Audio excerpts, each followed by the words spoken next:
Chapter 1738. It's an indescribable feeling. In the past, Muyaja had exuded a cold aura and a sharpness that only a king could possess. However, once a man fell in love, even his aura would change. Right now, he gave off the feeling that his sharpness had been softened.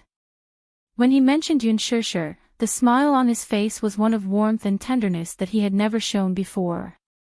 Perhaps this was the biggest change that love could bring to a man. Boss had changed. However, Lu Jinyu was happy to see such a change. In the past, Muyaja was like an ice block, high and mighty. He didn't seem like a man of the mortal world at all. However, things were different now. His smile was warm and gentle. He was no longer as cold as before, as if he was difficult to get close to. When he smiled, he gave people an inexplicable warmth. He liked such a change. Lu Jinyu suddenly felt as if he had been fed a mouthful of dog food. He howled like a dog and complained aggrievedly, "Boss, why do I feel like I'm being abused by you even though you didn't bring sister-in-law with you?" Muyaja glanced at him coldly and said, "It's time for you to find a girlfriend." "Yeah. I think so too. Boss, why don't you introduce a girlfriend to me?" Lu Jinyu asked shamelessly. He thought that Muyaja would reject him, but unexpectedly, he seemed to be in a particularly good mood today. Instead, he asked him, "What kind of woman do you want?" "Someone like sister-in-law would be good." Muyaja's gaze turned cold and he snorted. "Dream on. Ha! You won't be able to find another woman like sister-in-law in the world. Don't even think about it in this lifetime. Of course, don't even think about it in your next life." Lu Jinyu was stunned for a moment before he burst into laughter. "Boss, do you know that there's only one word to describe you in your current state? It's too apt." "What word?" Lu Jinyu raised his brows and smiled. "Wife's slave." Muyaja was speechless. Preparations for the engagement were in full swing. Yunshusher didn't know that Muyaja had already started preparing for the engagement. At this moment, she was still on set. There was a night shoot today, so she couldn't go home that night. She had to inform Muyaja and the two little munchkins in advance. Night jobs, as the name suggested, were scenes that needed to be filmed at night. Therefore, they could only work at night. What was interesting was that when Gu Xiaoyang found her, his face was actually trembling with fear. His usual high and mighty attitude was nowhere to be seen. He rubbed his hands together, looking very uneasy. It made Yunshusher nervous. She thought that she had made a mistake. His last question was to ask her if she could stay behind to work the night shift. Yunshusher didn't know whether to laugh or cry. "Of course, Director Gu." Gu Xiaoyang nodded. "That's great." As he spoke, he did not dare to say anything more to her and hurriedly went to work. Yunshusher was confused. She thought to herself, Muyaja's authority in speaking was indeed not to be underestimated. Now that she was on set, even Lin Ji, who had always been arrogant, did not dare to act rashly toward her. The special treatment made her feel rather embarrassed. Chapter 1739. During this period, Yunshusher's scenes had been filmed first. These days, her scenes were mostly with Lin Ji and some other supporting roles. Hence, her time with Hua Jin had been staggered. When Hua Jin saw that she had stayed behind to work the night shift, he was also a little surprised. "Shusher, I haven't seen you in a long time. You've been so busy recently." Hua Jin's closeness made Yunshusher roll her eyes in her heart. All right. Under her special privileges, Hua Jin was probably the only exception. She didn't know if he didn't know or if he just didn't care. Even though everyone in the crew avoided Yunshusher, he was the only one who wanted to stick to her all the time. No matter how much Yunshusher tried to chase him away, it was useless. However, after interacting with him for a period of time, she realized that Hua Jin didn't seem to have any ill intentions towards her. The prank he had played on her that day was at most a joke. In the past, when someone in the crew bullied her and rolled their eyes at her, Hua Jin would silently watch and make things difficult for them behind their backs. Although Yun Shishir didn't know whether to laugh or cry, she knew that Hua Jin really didn't have any ill intentions towards her. It was just that, she really couldn't understand why Hua Jin liked to stick to her. Aside from the way he fawned over her, he also took good care of her on set because of his status. Over time, Yun Shishir also let down her guard against him. Hua Jin, stay away from me. I'm memorizing the script. You're always memorizing the script. You really don't have any interest in life. Hua Jin said quietly. You're the only one who has interest in life, okay? Hua Jin chuckled and playfully nudged her with his elbow. Why did you enter showbiz in the first place? Me? Yes. Yun Shishir answered truthfully, it's just a coincidence, I guess. Plus, I thought that I could earn money by acting, so I decided to become an actor. Hua Jin pursed his lips in disdain. Boring. What's boring? Shishir, you're such a strange woman. In such a materialistic circle, most of the girls who entered this circle had great ambitions and aspirations. For example, those who want to be famous, those who want to earn big money, those who want to be rich, those who want to climb the social ladder. Everyone is ambitious, but only you seem to stand aloof from worldly affairs. Since you're standing aloof from worldly affairs, why did you enter the entertainment industry? Yun Shishir said frankly, to support my family. Hua Jin was silent.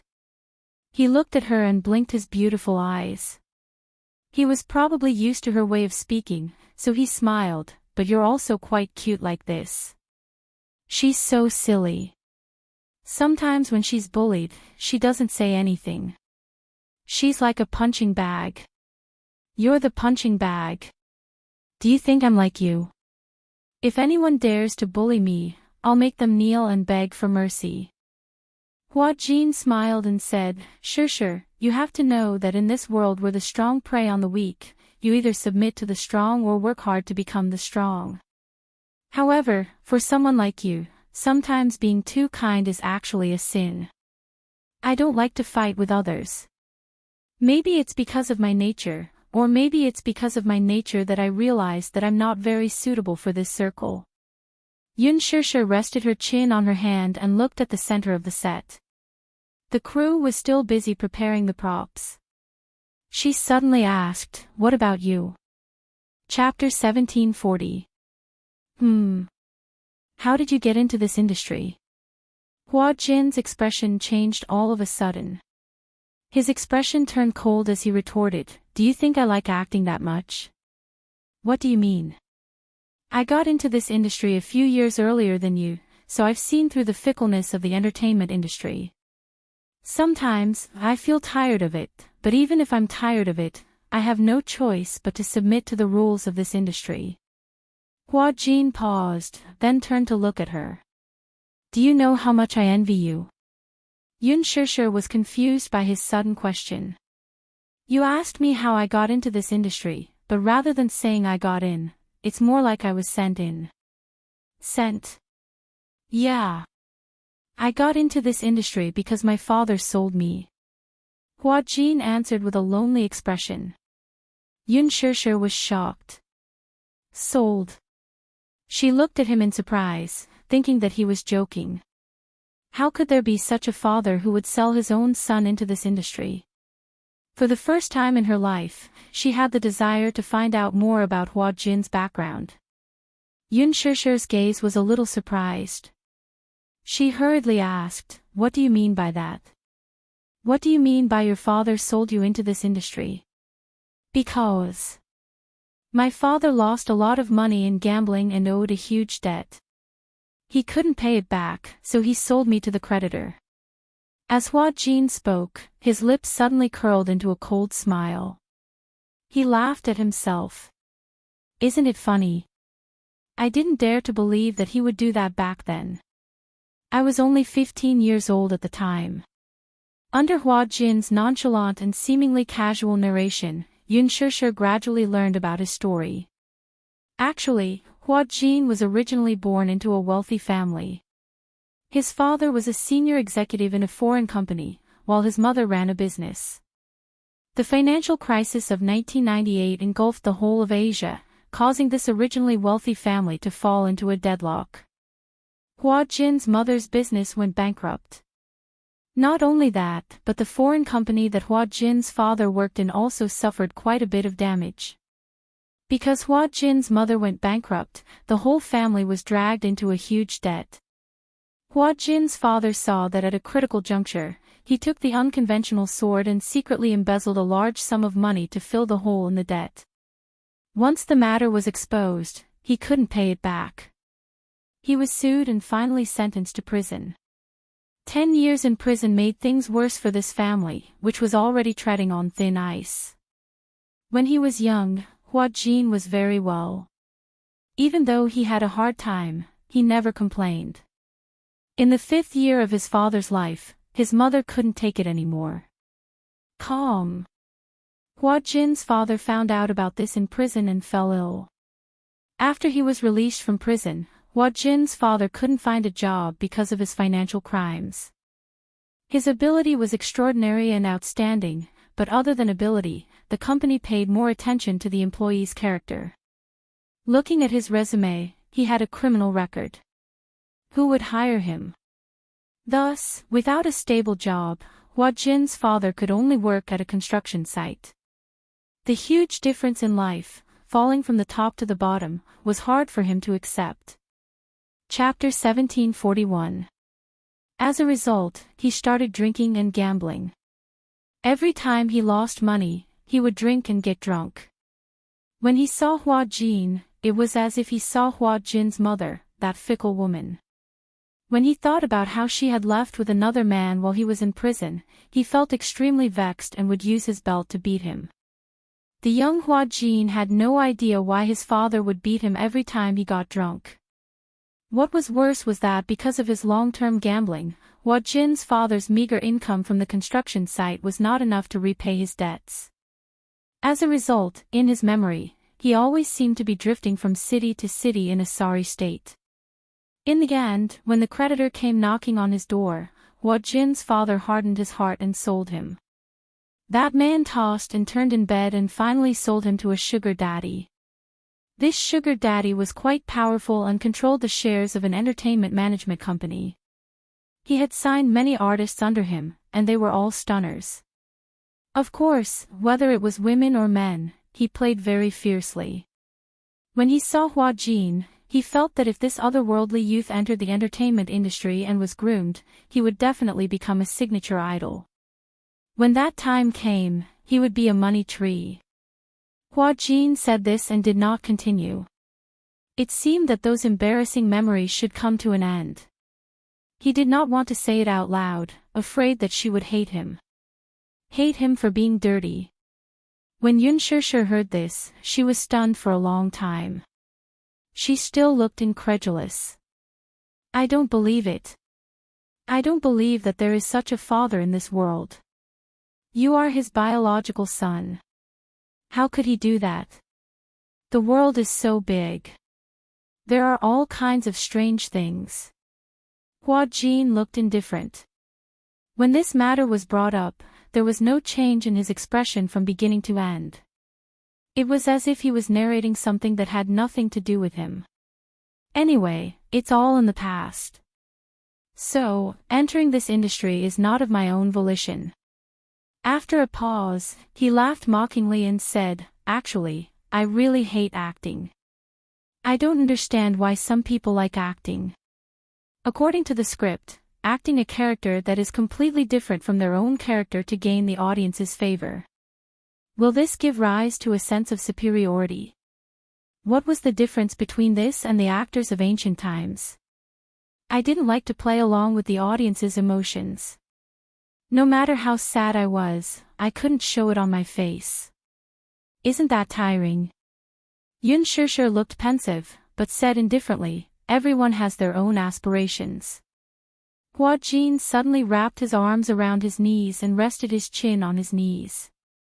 His gaze was desolate. Sometimes, I feel as sad as a clown. Perhaps when others are used to your smile, they can't see the true loneliness in your heart. You obviously want to cry, but you have to pretend to smile. Others smile, but what about yourself? But I feel even more lonely. Yun Shishir sized him up. She found that he seemed to like this kind of action very much. From a psychological point of view, people who liked to sit like this were often filled with loneliness and vulnerability. They lacked a sense of security and were very sensitive to everything. Yun Shishir turned to look at him sideways. Hua Jin was staring at the ground with his eyelashes drooping. Under the makeup, his fair and beautiful face exuded the unique aura of a man in ancient costume. But at this moment, he seemed especially lonely. Yun Shishir felt pity for him and couldn't help but want to comfort him. Chapter 1742. Hua Jin, don't be sad. Everything will be fine. Before she could finish her sentence, all of a sudden, a sinister smile broke out on the man's face. Ha! You've been fooled, haven't you? He pointed at her. Seeing her sad expression, he mocked, Shishir, you're so funny. I was just joking, and you took it for real. You're so gullible. You. Yun Shishir turned pale with fright. She was so angry that she laughed. You were lying to me. What do you mean by lying? Hua Jin felt wronged. I was just too bored, so I was just joking with you. I didn't expect you to take it for real. It's so funny. Yun Shishir was so angry that she was at a loss for words. Her face was ashen. Hua Jin carefully observed her expression. Seeing that she was really angry, he was at a loss for what to do. He pursed his lips and pitifully pulled on her sleeve like a helpless child who had made a mistake. With a sad face, he said, All right. I was wrong. I won't joke with you anymore. What I said just now was all a lie. Don't take it for real, okay? I entered the entertainment industry because I'm pretty. I was born to be in this bowl of rice. Other than acting, I have no other way out. I'm such an idiot. I actually believed your nonsense. Do you know that I took it for real just now? I even felt sad for you. I didn't expect you to be lying. Yun Shishir was unusually angry. Why did you lie to me? She asked angrily. Because I think you're very kind. That way, you'll take pity on me and treat me well. Hua Jin smiled. Slap, what he got in response was a cold slap. She did not use much strength. She only did it subconsciously because she was angry from embarrassment. Hua Jin held his aching cheek and stared at her helplessly. His eyes flashed with helplessness and confusion. Shishir, don't call my name like that. Who would joke about someone else's sympathy? You're too much. Yun Shishir still hadn't calmed down. She found it funny and said, You actually want to get other people's sympathy and let me pity you? Hua Jin, your joke is too much. Hua Jin was increasingly at a loss. He looked at her somewhat uneasily and tentatively tugged on her sleeve. Shishir, I'm sorry. I was wrong, I won't joke with you in the future. Yun Shishir suddenly waved his hand away and said coldly, Stop pestering me. I'm going to film now. With that, she stood up abruptly, threw the script into his arms, and left. Hua Jin looked innocently at her back as she left. He bit his lips and looked like he was about to cry. It was already 2 a.m. when Yun Shishir and Lin Ji finished their scenes together. When she left the set, Hua Jin was still sitting in his seat, looking at her with an innocent expression. Even if he wanted to go up and talk to her, he didn't have the courage. Yun Shishir didn't look at him and left. She went home. Hua Jin sat there in a daze and couldn't come back to his senses for a long time. You actually want to get other people's sympathy and let me pity you? Hua Jin, your joke is too much. Yun Shishir's angry words still echoed in his ears. Hua Jin touched his cheek and bit his lip. He felt like crying. Perhaps it was a little childish to use sympathy to get close to someone you liked. Chapter 1743. Perhaps it was a little childish to approach the person he liked by gaining sympathy. However, he was a little clumsy. It seemed that other than that, he did not know how to attract her attention. Preparations for the engagement ceremony were in full swing. Muyaja did not have many relatives and friends. There were only about 30 people. Most of them were important figures in Xingyu Company, including Lu Jinyu. Yun Shishir, on the other hand, had even fewer relatives and friends. The engagement ceremony was set to be held on an island. Muyaja had meticulously prepared a beach engagement ceremony. Of course, these were all secretly prepared behind Yun Shishir's back. He wanted to give her a surprise. Yun Shishir did not know about this. Yun Shishir had also slowly sent out the invitations that she had prepared. However, on the way to deliver the invitations, an accident happened. Perhaps it was because she was a little tired from filming the night before, but when she was driving, she accidentally bumped into a passerby. She was a middle-aged woman in her 40s. When Yun Shishir was making a left turn, she suddenly sped off the road for some unknown reason. When she tried to stop the car, she failed to do so and ended up crashing to the ground. When Yun Shishir got out of the car, she saw the woman lying on the ground hugging her knees.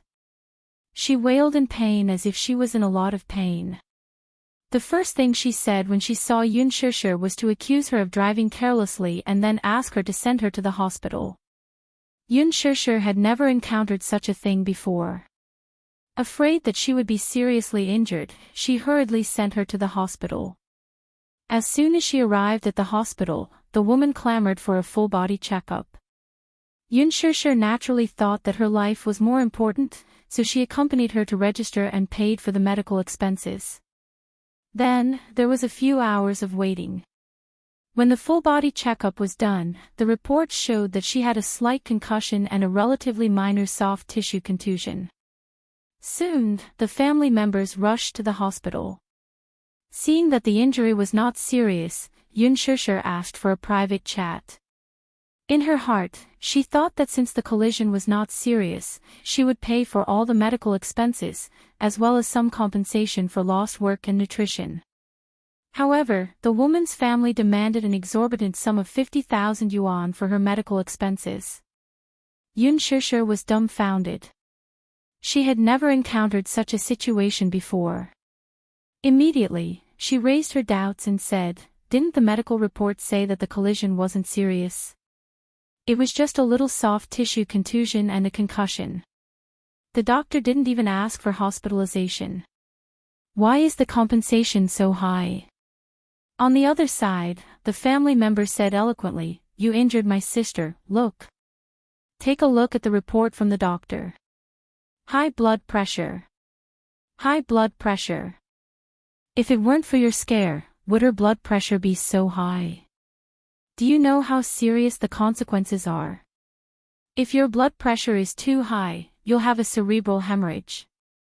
If it's light, he'll have a stroke. If it's serious, he'll lose his life. Do you know that? My uncle died of a cerebral hemorrhage. If it weren't for you, would my mother be like this?" A few family members surrounded her aggressively, as if they were interrogating an unforgivable criminal. Yun Shishir furrowed her brows. She had thought that it was just a normal accident and that she would be able to get out of it after paying compensation. She had not expected that she would encounter such weirdos. Chapter 1744. Yun Shishir did not want to argue with them. After all, it was not easy for these people to come to the city to work. Coincidentally, she still had a sum of money on her. She estimated that she had about 10,000 yuan, which was more than enough to compensate them. Thus, she negotiated, "I don't want to argue with you, but I don't have 50,000 yuan on me. How about this, I'll compensate you 15,000 yuan, and this matter will be considered settled, okay?" When the family members saw this, they were furious. So what if you're rich? Can you humiliate people like this just because you're rich? 15,000 yuan. Are you King trying to dismiss a beggar? You want to leave after paying 15,000 yuan? Is that even possible? That's right. 50,000 yuan, not a cent less. Yun Shishir narrowed her eyes. Before she could say anything, the family members started chattering again. Not only this medical fee, but you also have to pay for my sister's subsequent hospitalization fees. Other than the medical fees, there's also the compensation for my sister's loss of work, nutrition, and psychological damage. How traumatized was my sister in this car accident? You have to compensate for all of this. So 50,000 yuan, not a cent less. Yun Shishir did not know whether to laugh or cry. Oh. I can see it now. What do you mean? You're obviously trying to extort me, right? As soon as she said that, everyone was shocked. She continued, "From the way you talk, I can tell that you're not very educated. You're simply spouting nonsense. Yes, I admit that I was careless when driving and accidentally hit you. I'll take responsibility for this, and I'll also admit to this mistake. I've also paid for the medical fees, but the doctor said that it's just some superficial injuries. These injuries can be treated with a few hundred yuan. I'm already very decent for compensating you with 15,000 yuan. Also, please don't use high blood pressure and high blood sugar to talk about this. Go and ask the doctor if hitting someone can cause high blood pressure and high blood sugar. These illnesses are not external injuries. Now you're pushing the blame on me and asking me to take responsibility. That doesn't make sense, does it?" One of the most hot-tempered men rushed forward and pointed his finger at her. "Are you slandering us? Are you slandering me? We're just asking for some compensation for the medical expenses, and you're saying that we're extorting you." As he spoke, he stepped forward and grabbed her hand, but Yun Shishir pushed his hand away warily. "Just speak properly. Don't touch me. Get physical. Hee hee. Are you trying to frame me? Have we tried to reason with you? Wasn't he being reasonable? Are you listening?" This man seemed to have a fierce temper. He looked very tall and very strong. The muscles on his arms, as well as his ferocious eyes, shocked Yun Shishir quite a bit. Yun Shishir was a little impatient, so she said, "Originally, I wanted to propose a private settlement and didn't want to bother about this matter. But since you said so, how about this? My car has car insurance. I'll call the insurance company and ask them to come over and take responsibility. Let's see how they deal with it, okay?" As she spoke, she picked up her phone and walked to the side to call the insurance company. She had just dialed the number of the insurance company when the man strode forward and slapped her phone to the ground. Chapter 1745. The man pointed at her and said angrily, "Are you trying to run away after hitting someone?" "What? Run away? Why would she run away?" The other family members were also agitated. They swarmed forward and surrounded her. Each of them held one of her hands, and someone even went forward and snatched her handbag away. One of the women deliberately raised her voice and said, "Are you trying to run away? Are you trying to run away after hitting someone?" Yun Shishir was extremely helpless. Without waiting for her to explain further, the others surrounded Yun Shishir and shouted at the passers-by who were watching the commotion, "Hey! Come and see. This woman hit someone and wants to run away without paying the medical fees. This is a hit and run. She wants to run away without paying the compensation." Everyone, come over and judge for us. Yun Shishir explained, I'm not running away. I'm making a call, calling for help, right? Just like in the news, they asked the gangsters to bully honest migrant workers like us, right? Following their shouting, more and more passers-by came to watch. Many of the patients' family members who were waiting for their packages to be checked at the hospital saw that there was a situation here, so they all gathered around to see what was going on. Hence, these family members grabbed others and started to complain to them. We all came to the capital from Wuyong to work. My sister was working at a construction site and was hit by this woman on her way home. After a full body checkup, what was the result? It was very serious. This woman said that she didn't want to take responsibility and wanted to run away after making a call. Does this count as running away? That's right. Our family isn't doing well. There are 7 of us. My sister worked hard at the construction site to earn money to support the family. In the end, she was hit by an unexpected accident. Now she's lying in the hospital, and the family's expenses are cut off. Everyone, please be reasonable. We worked so hard to come to the capital to work, but we were hit by a car. Is it too much to ask her for compensation? It's not too much, right? Everyone was chattering away, one after another, one after another. Yun Shishir's family members had the advantage in numbers. Relying on their eloquence, they kept brainwashing the onlookers. She was outnumbered and felt like she was in a whirlpool. For a moment, she couldn't defend herself. She finally understood what it meant by summer insects can't talk about ice. In an instant, the public opinion changed. Many onlookers began to point at Yun Shishir as they gossiped about her. Yun Shishir only felt her ears buzzing, as if countless flies were surrounding her ears. It was extremely noisy. Suddenly, someone in the crowd pointed at Yun Shishir and said, Yun Shishir. Ah! I recognize this woman. Hee hee. No wonder he looked so familiar. So she's a superstar. I recognize it too. Didn't you shoot an advertisement and appear in an international fashion show before? The family member said, so she's a big celebrity. Once they found out that Yun Shishir was a big celebrity, many people began to take pictures of Yun Shishir with their phones. Yun Shishir covered her face with her collar. However, her actions made more people think that she was obviously guilty. Chapter 1746. After a pause, the woman yelled again, so you're a superstar. I'm warning you. If you don't compensate us, I'll expose you to the media. How dare you not compensate us for our medical expenses when you caused a car accident? Can you let me call the insurance company? Even if you want me to compensate, you should at least let me withdraw the money, right? Yun Shishir was about to burst into tears from their unreasonable behavior. However, the family member said relentlessly, what do you mean withdraw the money? You're just trying to run away with the money, aren't you?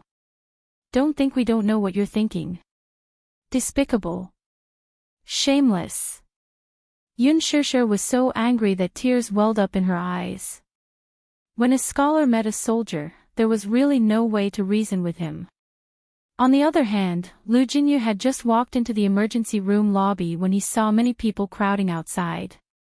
A delicate-looking woman stood in the middle of the crowd. Her face was flushed red as she looked around helplessly. This hospital was under the control of the Xingyu Financial Group. Previously, due to poor management, this hospital was later acquired by the Xingyu Financial Group as a non-performing asset. Under the management of the Xingyu Financial Group, it had become one of the leading hospitals in the medical industry in the capital city.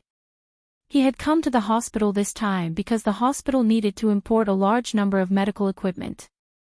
At the same time, he wanted to inspect the situation. When he was about to leave, he realized that the emergency room was surrounded by curious passers-by. Hence, he walked over to take a look out of curiosity. After finding out that a woman had hit someone, she wanted to run away without compensation. However, he was laughing in his heart. In this era, which car on the road didn't have commercial insurance? In the capital city market, most of the insurance shares for cars were at least 1,000,000 yuan. If the driver didn't run away on the spot after hitting someone, it meant that the driver was responsible. After calling the police and arriving at the hospital, the rest was up to the insurance company. How could she run away? Hence, he pushed through the crowd, cleared his throat, and said, "Excuse me, may I interrupt? May I ask what's the situation?" As soon as he finished speaking, the male family member shouted unreasonably, "Who are you? It's not your place to interfere."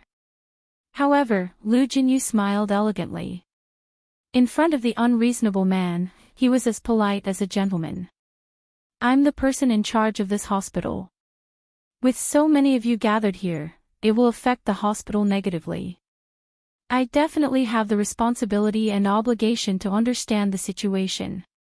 After a pause, he calmly asked the man, "Now, may I ask if I have the right to intervene in this matter?" Upon hearing that Lu Jinyu was the person in charge of the hospital, the man immediately straightened his attitude. However, Lu Jinyu caught the fleeting look of guilt on his face. There seemed to be something fishy about this. Logically speaking, since he was a weakling, he should be confident. What did he have to feel guilty about? So he asked, "What's going on?" His politeness and excellent character made the people around him quiet down in an instant. The family members were also strangely quiet. Lu Jinyu glanced at Yun Shishir and saw that she was standing on the spot with her arms crossed. It was obvious that she had just experienced an intense friction. His gaze landed on her arm, only to see that there were scratches on the back of her hand and wrist that were exposed to the air. Chapter 1747. Why did it seem like she was the one being bullied? Hence, he asked gently, "Madam, can you explain the situation to me?" Yun Shishir raised her head to look at him. She was subconsciously wary of him, but when she heard his gentle and courteous voice, she let her guard down and slowly said, "I bumped into someone and sent her to the hospital. I paid for her medical fees and did a full body checkup for her. The report said that she had a mild concussion and abrasions, but it wasn't particularly serious. So, I want to pay a few thousand yuan to settle the matter." A mild concussion sounds serious, but it's actually not a big deal. Generally speaking, even a slap can cause a concussion. It won't be much of a problem after some rest. As for the abrasions. At this point, Lu Jinyu smiled and said, "In the hospital, such injuries can be resolved with a maximum of 300 yuan. You're already being very responsible by paying a few thousand yuan." When Yun Shishir heard his words, it was as if she had met her savior. Her eyes instantly turned red with grievance. "But, the victim's family came over and asked me to pay 50,000 yuan. I felt that their request was too ridiculous and suspected that they were blackmailing me, so I said to call the insurance company and get them to settle it." Lu Jinyu asked, "Have you called the police?" When they heard that they were going to call the police, the family members suddenly became flustered. They looked at each other nervously. They couldn't help but want to go forward and try to befriend Lu Jinyu. However, Lu Jinyu politely stopped them. "Speak one by one, okay? I asked you just now, but you didn't say anything. I don't want to hear it now." Yun Shishir sighed inwardly. This man looks gentle on the surface, but why is his style of speaking so domineering?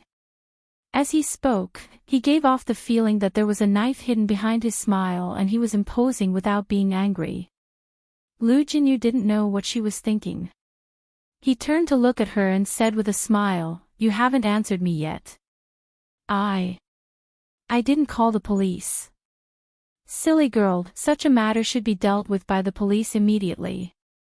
Lu Jinyu asked again, then, "Have you called the insurance company?" Yun Shishir said cruelly, "It's been a few years since I got my driver's license, but it's only been a month or so since I started driving.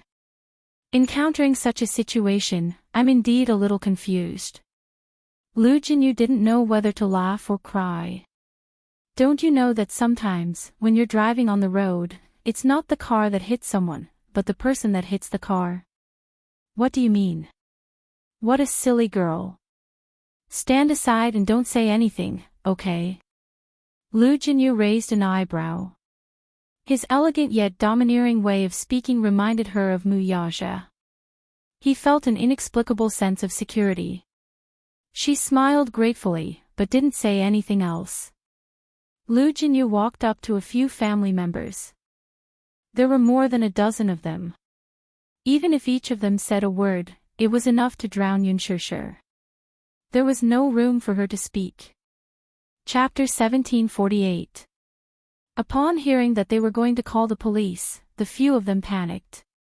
Only the man pretended to be calm and said, "I don't think there's a need to call the police, right?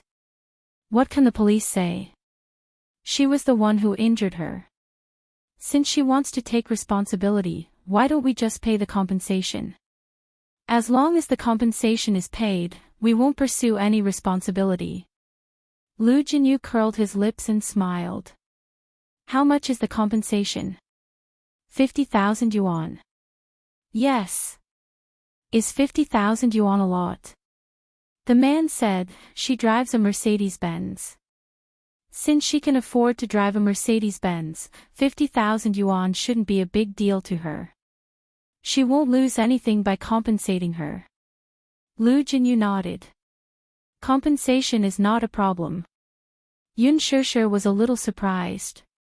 She vaguely wondered if this man was helping her.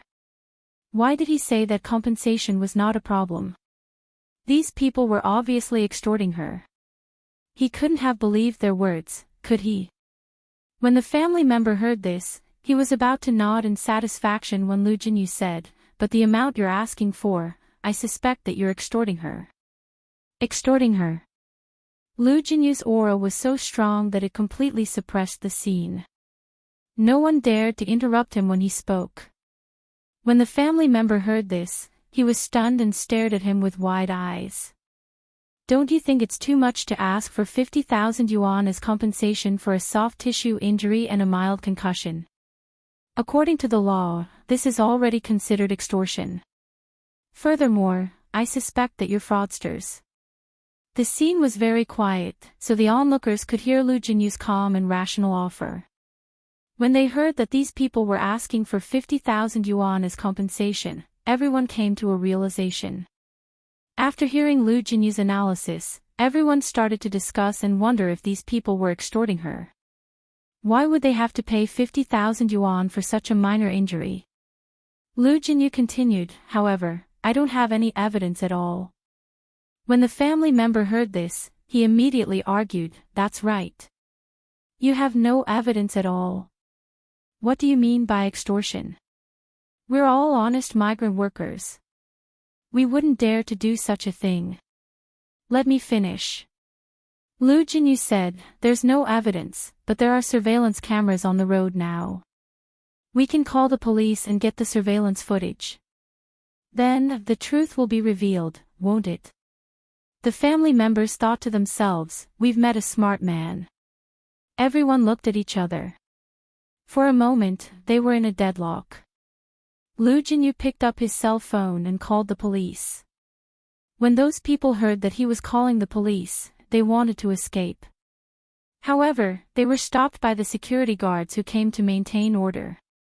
The police soon arrived at the scene. Since Lu Jinyu had called the police station attached great importance to it. Hence, a police officer led the team. When he saw that it was Lu Jinyu, he said respectfully, "Mr. Lu. Nice to meet you. May I ask?" Lu Jinyu briefly explained the situation to them. The police quickly understood the situation. After a brief understanding of the situation, they brought these people back to the police station to record their statements. Yunshushu was also informed to go to the police station. Before she left, she walked up to Lu Jinyu and thanked him sincerely, "Thank you. If it weren't for you, I wouldn't know what to do." Chapter 1749. Yunshushu nodded. "What's your name?" "To show my gratitude, I'll treat you to a cup of tea when we're free. Lu Jinyu agreed, sure. How could he reject a beautiful woman's invitation? Moreover, she was such a beautiful woman. In his heart, he thought that maybe he could also be like his boss and have the hope of getting naked. Hence, he said, my surname is Liu, and my name is Jinyu. You can call me Jinyu. Hello, Mr. Liu. Thank you so much for today. What about you? Lu Jinyu's gaze landed on her face. What's your name? Yun Shishir. Yun Shishir said generously. The next second, the smile on Lu Jinyu's face froze. Yun what? Yun Shishir's expression froze for a moment. Yun Shishir. Yun Shishir, he couldn't help but be surprised. What a familiar name. That seemed to be the name of his boss's wife. Could it be such a coincidence? Lu Jinyu hesitated for a moment and decided to verify it. Do you know Muyaja? Yun Shishir was also stunned. Yes. Lu Jinyu was speechless. After holding it in for a long time, he suddenly said, sister-in-law. Yun Shishir was confused by his sudden call of sister-in-law. She sized him up in confusion. What did you call me? Sister-in-law. Lu Jinyu smiled helplessly. It seemed that his dream of breaking through his singlehood was shattered. After so many turns, it turned out to be his sister-in-law. It seemed that the world was really small sometimes. Yun Shishir was still in a daze. She asked curiously, have we met somewhere before? Ha ha ha. Sister-in-law, why are you so cute? Lu Jinyu thought to himself. When he first saw this woman, his first impression was that she was a little clumsy and silly. She stood helplessly in the crowd like a punching bag who had been bullied. Her face was flushed red, and she was out of her wits. However, he didn't expect that after going around in circles, it was his sister-in-law. Let's go. Sister-in-law, let me treat you to a cup of tea. Lu Jinyu put his arm around her shoulders intimately. Facing the intimate touch of the opposite sex, she avoided him in disgust. You must have mistaken me for someone else. I'm not your sister-in-law. Muyaja is my elder brother. According to seniority, I should address you as my sister-in-law, Lu Jinyu said matter-of-factly. Muyaja is your big brother. Yes. What a coincidence. Yun Shishir looked a little confused. What coincidence? Haha. I'm a little surprised too. I didn't expect to meet you here. Thank you. But forget about the tea, I still have to go to the police station later. No need. If you go to the police station, it's just a procedure. I'll just let them file it. Lu Jinyu invited her into the car without any explanation. Along the way, Yun Shishir felt like she was in a fantasy. Why did she feel like a little white rabbit that was so easily abducted by a big bad wolf with bad intentions? When they reached the cafe, Yun Shishir was still a little skeptical. It was not until Lu Jinyu took out an engagement invitation from his briefcase that she believed him. She had personally written the invitation letter. After ordering a few cups of coffee, Lu Jinyu lost his cool and elegance. He couldn't hide the excitement on his face as he stared at Yun Shishir again and again. So, this was the legendary sister-in-law. She was very different from what he had imagined. Chapter 1750. If Yun Shishir knew what Lu Jinyu thought of her, she would probably not know whether to laugh or cry. Seeing that Lu Jinyu was silently sizing her up, Yun Shishir felt uncomfortable all over and smiled awkwardly. Mr. Liu, you seem to be looking at me. Mr. Liu. Lu Jinyu was once again amused by how she addressed him. He couldn't help but tease her. Sister-in-law, you don't have to be so formal. Just call me Jinyu. Jinyu? Yes. But Yun Shishir hesitated and pursed her lips. Isn't this a little inappropriate? Why would it be inappropriate? Just call me that. Calling me Mr. Liu will inevitably make me feel distant. Lu Jinyu picked up his coffee cup and took a sip. His eyes were curved like two crescent moons, clear and charming. Unlike his previous cold and noble demeanor, the current him seemed very approachable. You and my boss have been brothers for many years. We can be considered comrades who have fought together. We've been friends for so many years, so don't be so formal. Yun Shishir didn't argue and smiled slightly. Okay. Lu Jinyu pursed his lips, but his smiling eyes were still sizing her up. Yun Shishir instinctively reached out and touched her cheek, thinking that there was something strange on her face. Seeing her actions, Lu Jinyu thought to himself that he had probably overstepped his boundaries by constantly sizing her up. Hence, he smiled politely and said, "Sister-in-law, Jinyu is being presumptuous. I shouldn't be staring at you like that. It's okay. However, I'm staring at you not because of anything else, but because I'm really curious about the charm of the woman that boss has taken a fancy to." Yun Shishir's gaze shifted slightly. For a moment, she didn't understand what he meant. Lu Jinyu was afraid that her imagination would run wild, so he hurriedly explained, "Sister-in-law, don't misunderstand. Although it's a little presumptuous, I don't mean anything else. But, sister-in-law, do you know? Your boss is first and only woman. At first, when I found out that boss was married, I was so shocked that my eyeballs almost popped out." Yun Shishir was amused by his funny words.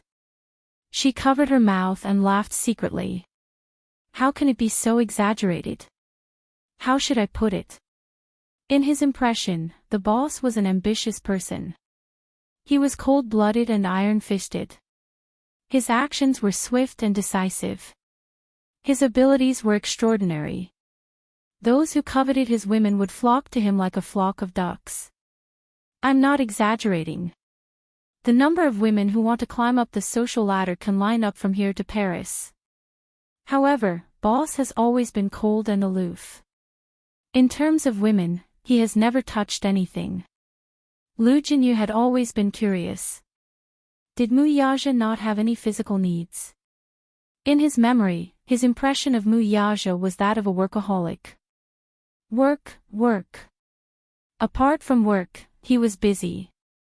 When the Xingyu Financial Group was first established, he spent half of the year flying around the world. He was so busy that he didn't have any free time. Apart from work, Mu Yaja's occasional hobbies were probably to play billiards, golf, or go to the fencing gym to pass the time. This routine and hobbies.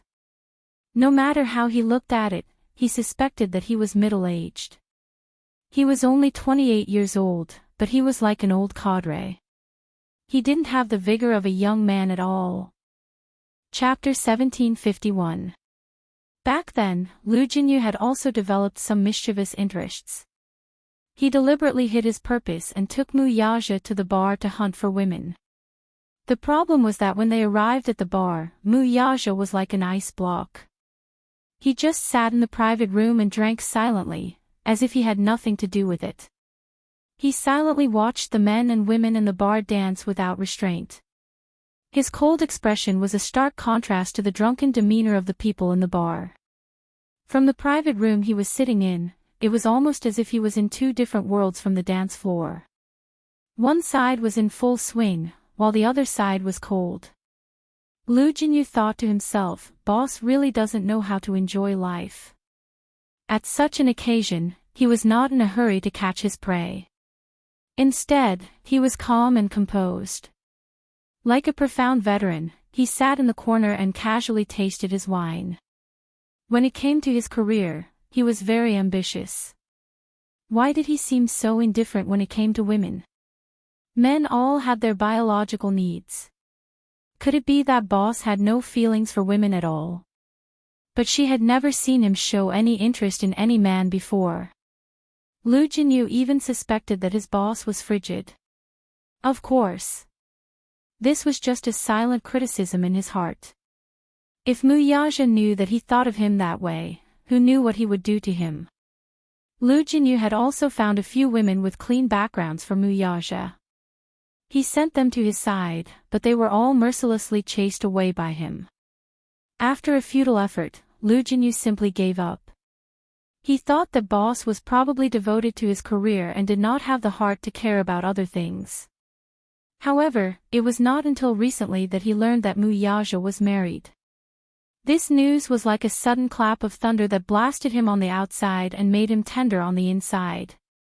That was why Lu Jinyu was so curious about Yun Shishir. Sister-in-law, you're different from what I imagined. Lu Jinyu told Yun Shishir truthfully. Different? Yun Shishir was a little surprised. What's different? I thought that boss's woman would be the daughter of a rich family, noble and proud. But the feeling you give me is like what? Yun Shishir was a little curious. What did he think of her? Oh. Don't be angry if I tell you. I'm not angry. Lu Jinyu held back his laughter and said, like a little white rabbit. Little, Yun Shishir was at a loss for words. Lu Jinyu couldn't help but laugh at her adorable expression. Ha! That's the expression, it's so similar. Why do you say that I'm like a little white rabbit? Yun Shishir didn't know whether to laugh or cry. She looks very weak, like she would fall with a gust of wind. She looks very easy to bully. However, it's not strange that boss likes you. Sister-in-law gives people the feeling that she can easily arouse a man's desire to protect her. Lu Jinyu paused for a moment before asking, you're about to hold your engagement ceremony. I'm sincerely happy for you and boss. I believe in boss foresight. Since he has chosen you, he will protect you forever. I wish you all happiness. Yun Shishir smiled. Thank you. The police station called to ask why Yun Shishir hadn't arrived at the police station. Lu Jinyu took the call and explained the situation. The police officer on the other end chuckled and said, Hey. Actually, it's not a big deal. Since she's Mr. Lu's friend, this matter is very easy to handle. Chapter 1752. Lu Jinyu took the call and explained the situation. The police officer on the other end chuckled and said, Hey. Actually, it's not a big deal. Since they're Mr. Lu's friends, this matter will be easy to handle. It turned out that those people were a gang of Pingsy scammers. They had been committing Pingsy for more than a dozen times. This gang was especially interesting. They didn't touch anything else but luxury cars. They didn't even look at cars that cost more than 100,000 yuan. They were certain that since they drove luxury cars, they would definitely be rich. When encountering such a matter, they definitely wouldn't want to waste any time. If they could solve it with money, they would try their best to keep the peace and not be calculative. Such rich people were especially easy to deal with. Tens of thousands of yuan were nothing to them. They had already committed more than a dozen crimes, and none of them had failed. Their usual routine was to stand at the intersection of the street and see a luxury car driving over. If the car was slow, they would pounce on it like a moth to a flame. Then, they would crash into the car and beg the car owner to send them to the hospital.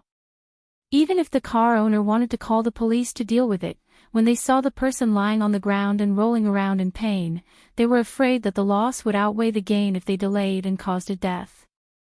Hence, they rushed to the hospital. They called the gang to disguise themselves as family members, do a full body checkup, and ask for a sum of compensation to settle the matter privately. Most people couldn't be bothered to make a fuss and just settled the matter with money. Unfortunately, they met Lu Jinyu today, and he was in control of the situation. That was why they stumbled and fell into Lu Jinyu's hands. Hence, Yun Shishir was also very grateful to Lu Jinyu for helping her out. After hanging up the call, Lu Jinyu found that her phone screen was cracked, so he said that he would go to the mall to buy her a new phone. Yun Shishir hurriedly refused. However, Lu Jinyu was very insistent and said to her, "Since this happened on my territory, as the person in charge, I naturally have to take responsibility. Sister-in-law, this is what I should do. Don't stand on ceremony, okay?" Yun Shushu couldn't refuse, so she braced herself and nodded. Lu Jinyu drove her to the mall. As she was a public figure, it wasn't appropriate for her to appear in crowded places. Hence, he considerately asked her to wait in the car and hurriedly left. 10 minutes later, he came back with the latest model of Apple. He helped her send the information and changed the card. Yun Shushu smiled gratefully. "Thank you for your help today. Sister-in-law, if you continue to treat me like an outsider, I'm going to get angry with you." Lu Jinyu pretended to be angry. In the end, Lu Jinyu drove her home and got someone to drive her car back. Coincidentally, Mu Yaja returned home, and the three of them bumped into each other. When Mu Yaja got out of the car, he saw the car parked at the entrance of the villa. Lu Jinyu was holding Yun Shushu's hand and helping her out of the car. His gaze landed on Lu Jinyu's hand that was supporting Yun Shushu, and his eyes turned cold instantly. As soon as Lu Jinyu turned around, he saw Mu Yaja standing behind him. Mu Yaja's cold gaze landed on his hand, which was wrapped around Yun Shushu's shoulder. He felt as if he was being pricked by needles. He was so scared that he instinctively retracted his hand and smiled awkwardly. "B-boss, damn it. Oh no. How could it be so unlucky? Aw. Did boss misunderstand that he was deliberately taking advantage of sister-in-law?" Chapter 1753. His gaze was like a tiger eyeing its prey, as if he was a lord whose territory had been invaded by other lions. His gaze gradually turned cold, as if he wanted to strangle someone into nothingness. But he was greatly wronged. The car he was driving was a George Patton, which was very tall. Hence, he was afraid that Yun Shushu would lose her balance after getting out of the car in high heels.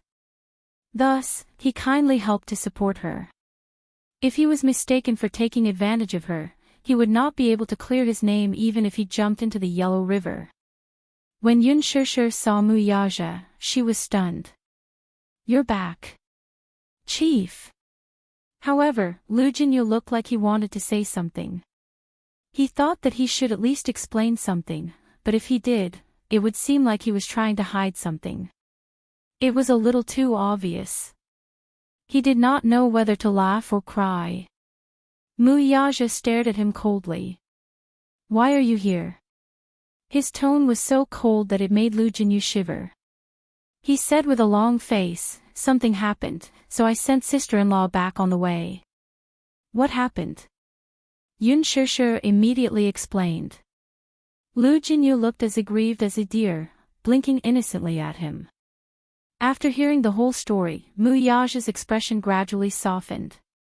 Seeing that his face had regained some warmth, Lu Jinyu heaved a sigh of relief. "Since you've sent her back, you should go back." Mu Yaja walked forward and pulled Yun Shushu into his arms. Looking at him, he mercilessly asked him to leave. Lu Jinyu felt as if a knife had been stabbed in his heart. "Chief, I just arrived, and you're chasing me away. Aren't you going to ask me to stay for a cup of tea? You can drink tea anytime. We don't lack this bit of effort." Mu Yaja's tone was firm. When Lu Jinyu heard this, he could only give up. He nodded and smiled helplessly. "All right. I won't ask you to stay. I'll leave first." After that, he said goodbye to Yun Shushu and drove away. Mu Yaja brought Yun Shushu into the house. As soon as he stepped through the door, he asked in a deep voice, "Why didn't you call me immediately after something like this happened?" There was an inexplicable anger in his question. Even though she explained it casually, Mu Yaja's heart ached when he heard it. This stupid woman was so small. She was surrounded by so many people in such a situation. She was pointed at and bullied by so many people. She didn't know how helpless she was. She should have called him as soon as possible. As her man, the first person to stand up for her when she was in trouble wasn't him. This more or less made him a little angry. Yun Shishir saw that he seemed to be angry and knew that he was worried.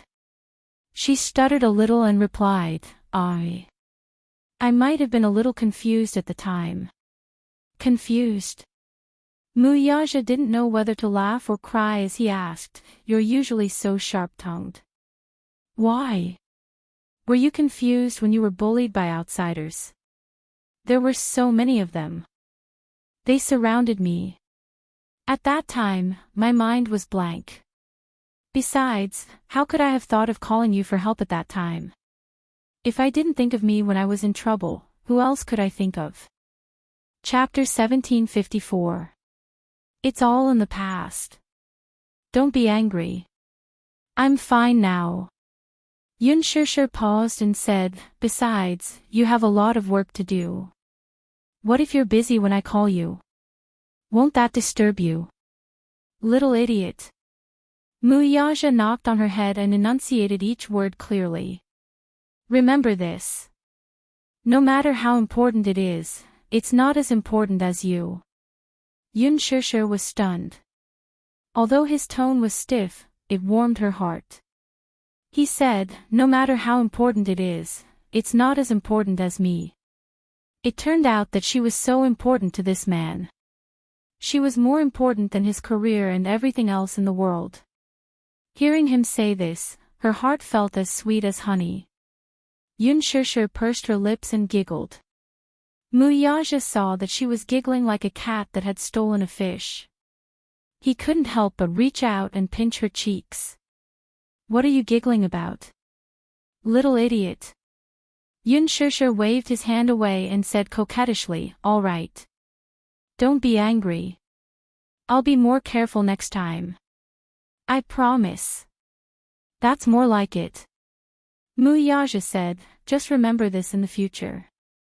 However, even if you forgot to call me, you should have called the police immediately when there was a traffic accident. What were you thinking in that little head of yours? At that time, I saw someone fall onto the ground. It was so pitiful. I was afraid that someone would die, so I wanted to rush to the hospital. Muyaja was speechless. Then, I wanted to call the police, but my cell phone was knocked to the ground by them and broke. Yun Shishir sighed as she said this.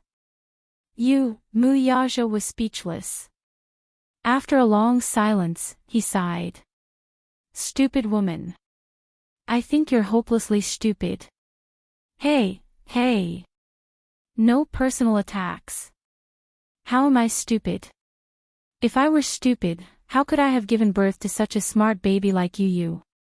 You inherited my excellent IQ genes. As for your IQ, please refer to Xiao Chen. Muyaja calmly stated the truth.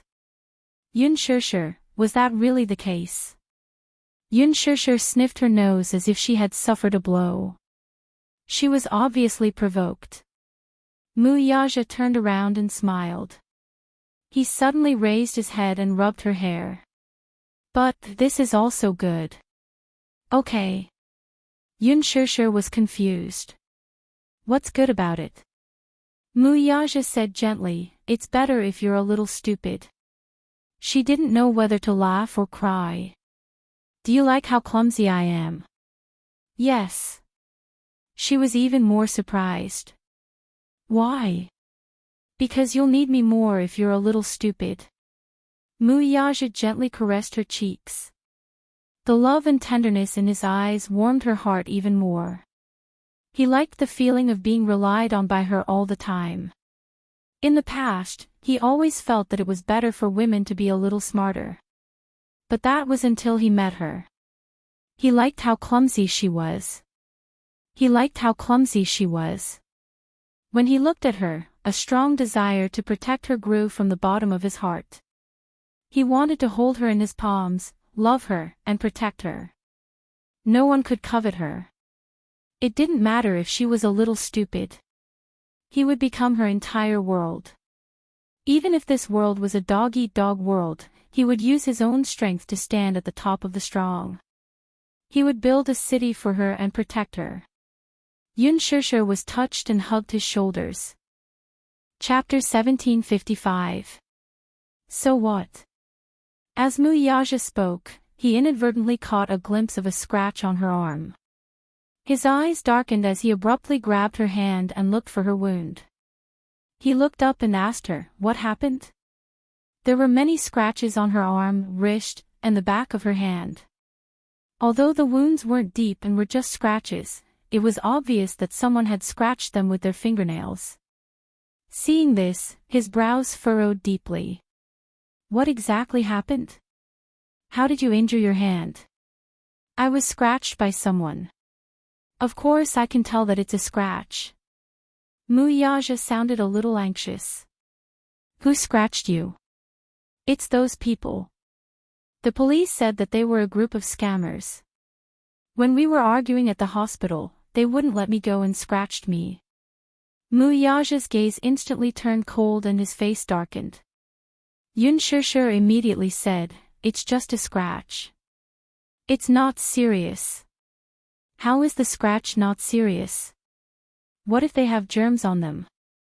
How can it be that serious? Yun Shishir was frightened by him. You're too careless. Don't come into contact with others when you're outside. Some people have germs on them that can be infected through wounds. These words were indeed not to scare her. Mu Yaja held her hand and pulled her to the sofa. He took the first aid kit from the shelf and opened it. He dipped some cotton in the medicine and started to clean her wound. Yun Shishir found it funny and helpless at the same time. This man was making a mountain out of a molehill. It was just a scratch. Why did he have to go to such lengths to apply medicine? However, she was still quite touched by his attentiveness and consideration. She sat quietly on the sofa while he knelt on one knee in front of her and carefully used the medicine to clean her wound bit by bit. Yun Shishir was naturally very pleased to let him serve her so condescendingly. She lowered her head to look at him. From her angle, she could just catch a glimpse of his drooping eyelashes. They were thick, long, and mesmerizing. She couldn't help but reach out and catch his eyelashes. Mu Yaja looked up at her. What's wrong? Your eyelashes are really long. It's so beautiful. Yun Shishir was in a good mood. When she smiled, she was as innocent as a child. Mu Yaja couldn't help but be infected by her smile. The corners of his lips couldn't help but curve into a light arc, and his mood also improved a bit. Yun Shishir laughed at him. Eyelash fairy. Mu Yaja, stupid woman. Other than these 3 words, he really didn't know what else to say. Furthermore, what did mascara spirit mean? Yun Shishir glanced at his face and knew that he definitely didn't know what the word meant. She kindly explained, "You don't understand the trend, right? Eyelash spirit means that the eyelashes have grown into a spirit." Mu Yaja, after applying the medicine for her, he reminded her, "Remember not to touch the wound. There are some areas that are bleeding." Yun Shishir glanced at him and smiled. "You're done applying the medicine?"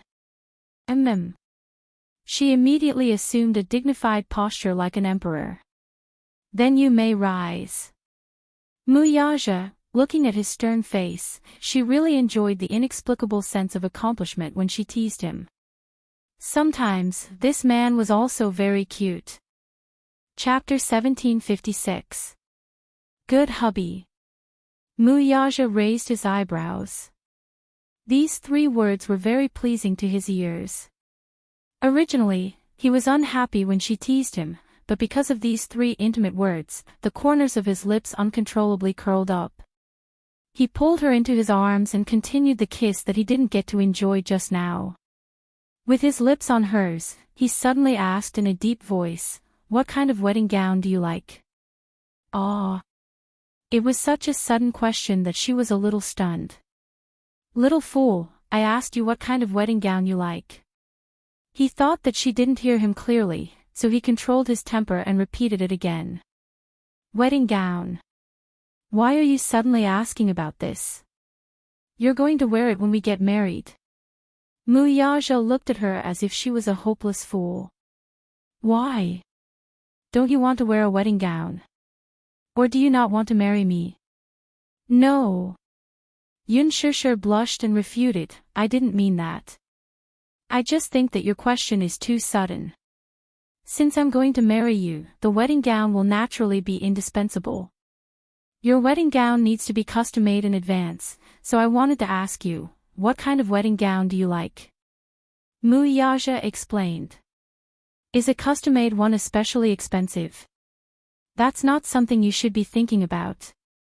You just have to think about what kind of gown you like and what kind of gown looks good on you.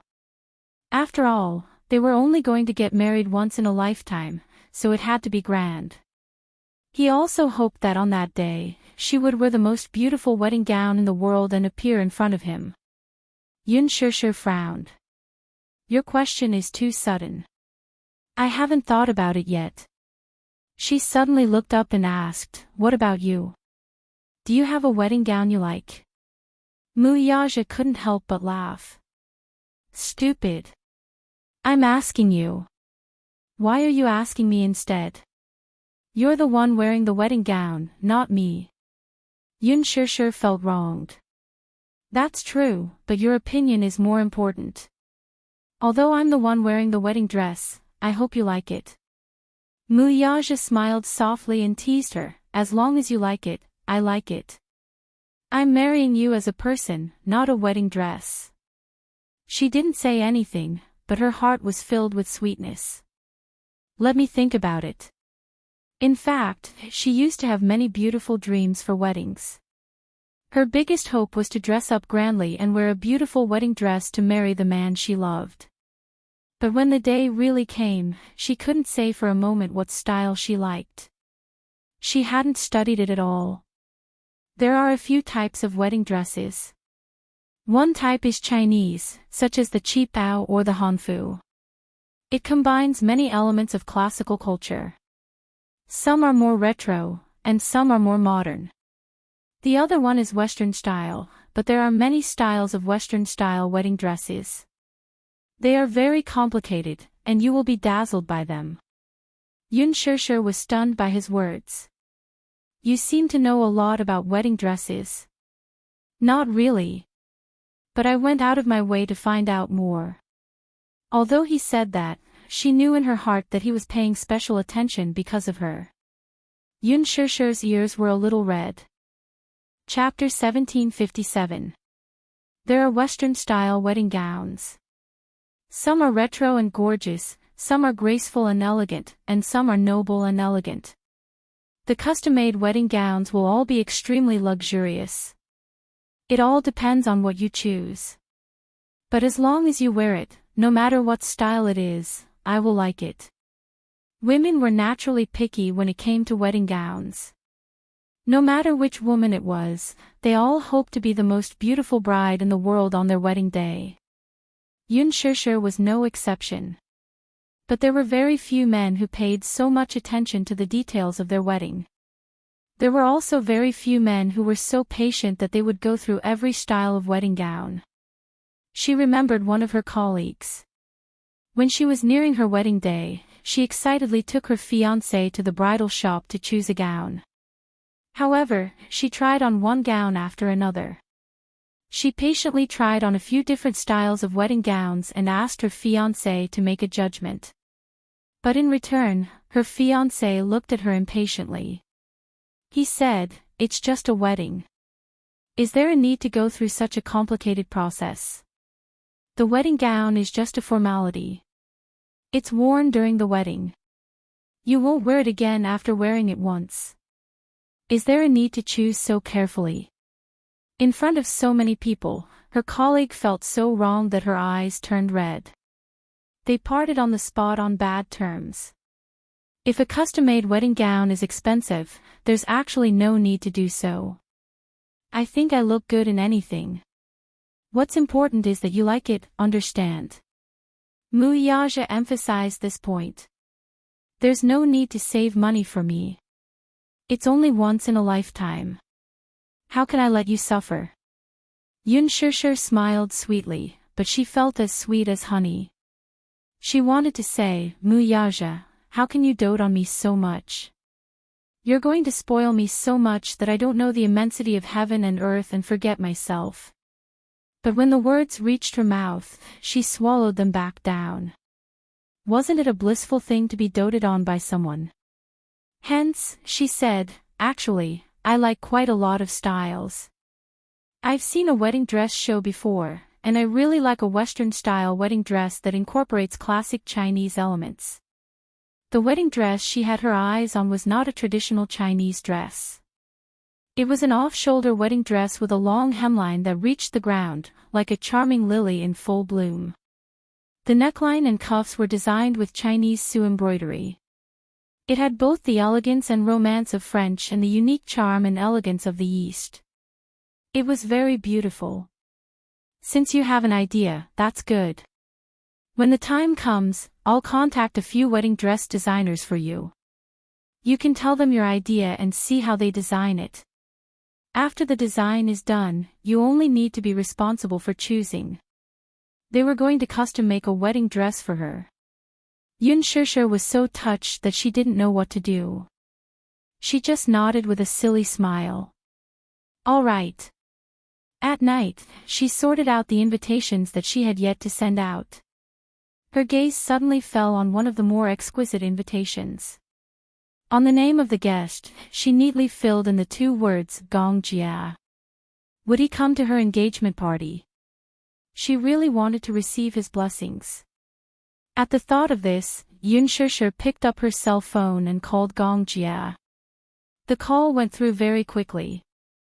Shao Jia, where are you? Sis, what's the matter? Yun Shishir said, I have something for you. There was a moment of silence on the other end. Then, a cold voice came through. Is it an invitation? Yes, it is. Chapter 1758. Upon hearing this, Yun Shishir couldn't help but feel a little disappointed. She had thought that this was an excuse for him not to attend the engagement ceremony. Hence, the loneliness in her heart was reflected in her tone of voice. Shao Jia, are you still unwilling to attend my engagement ceremony? After 15 years of separation, she cherished the sibling relationship that she had lost and regained. But at the same time, she also hoped that her happiness would be blessed by the person closest to her in the world. Gong Jia was as important to her as Little Munchkin. Sis, I have something urgent to attend to in America. I just got off the plane and am not in the country. After a pause, Gong Jia continued, as for the engagement ceremony, can you give me some time to consider it? Gong Jia sounded a little helpless on the other end of the line. Yun Shishir was stunned for a moment. Then, she smiled a little dejectedly. Shao Jia, I won't force you or make things difficult for you. Whether you come or not, I will reserve a place for you. There was a long silence on the other end of the line. He didn't say a word, and she didn't know what he was thinking. Suddenly, Gong Jia said, Okay, got it. After hanging up the phone, Yun Shishir sighed. Even though Gong Jia had promised her well, she didn't know if he would come on that day. Now that he was overseas, she was afraid that this meticulously prepared invitation wouldn't reach him. Yun Shishir pursed her lips. She opened the drawer and put the invitation inside. The next day, Muyaja sent someone to send Yun Shishir to the set and then went to the office. When Yun Shishir returned from the set, the chauffeur sent by Muyaja sent her to the bridal gown shop. Lover, a professional custom-made gown. Even though it was just an engagement ceremony and there was no need to wear a wedding gown, this gown was still necessary. Muyaja had left the meeting early and was waiting for her in the shop. He had considered things more thoroughly, so he had arranged things very carefully. As soon as Yun Shishir stepped into the store, she was invited into the VIP room by the manager of the dress hall. First, she was measured. After taking the measurements, the manager was surprised and exclaimed, Miss Yun, your figure is the golden ratio. A figure like yours is a classic clothes hanger. You can do any style of gown. For a moment, she could not tell if he meant what he said or if he was just being polite, so she replied politely, "Hee hee. You flatter me." "I'm not flattering you. I'm speaking from the bottom of my heart.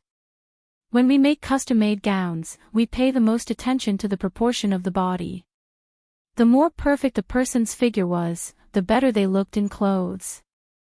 The fewer restrictions there are." At the side, a few shop assistants also surrounded her and took some measurements for her. For example, the size of the wrist, the size of the shoulder, the size of the shoulder. LoveLore was a famous custom-made gown shop in the capital. Many celebrities and socialites chose their gowns from this shop. The reason why they were so famous in the industry was because of 3 words: exquisite, exquisite, and exclusive. Every gown was handmade and the size were exactly the same. Even the slightest mistake of 0.1 millimeters was not allowed to happen. Hence, the gowns made by this shop never failed to fit. They were all custom-made. Chapter 1759. There was only one ready-made dress per design. Once the customer picked the dress, it would no longer be sold.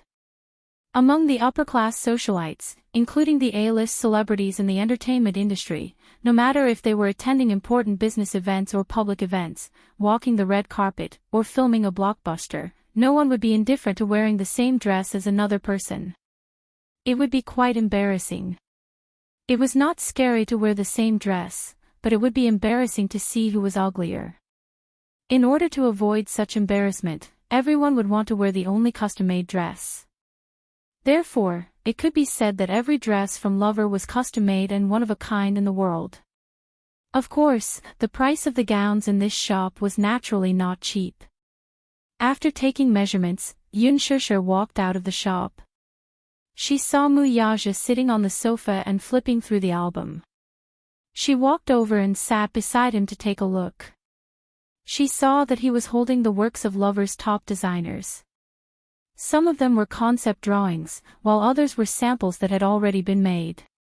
Of course, the so-called album was different from the pictures that could be found on the internet. The concept drawings were all meticulously designed, polished, harmonized, and rendered. Every detail was vividly displayed. As for the final product, every detail, including the design of the cuffs, collar, and waist, was accurately photographed in high definition. It was for the customers to read carefully.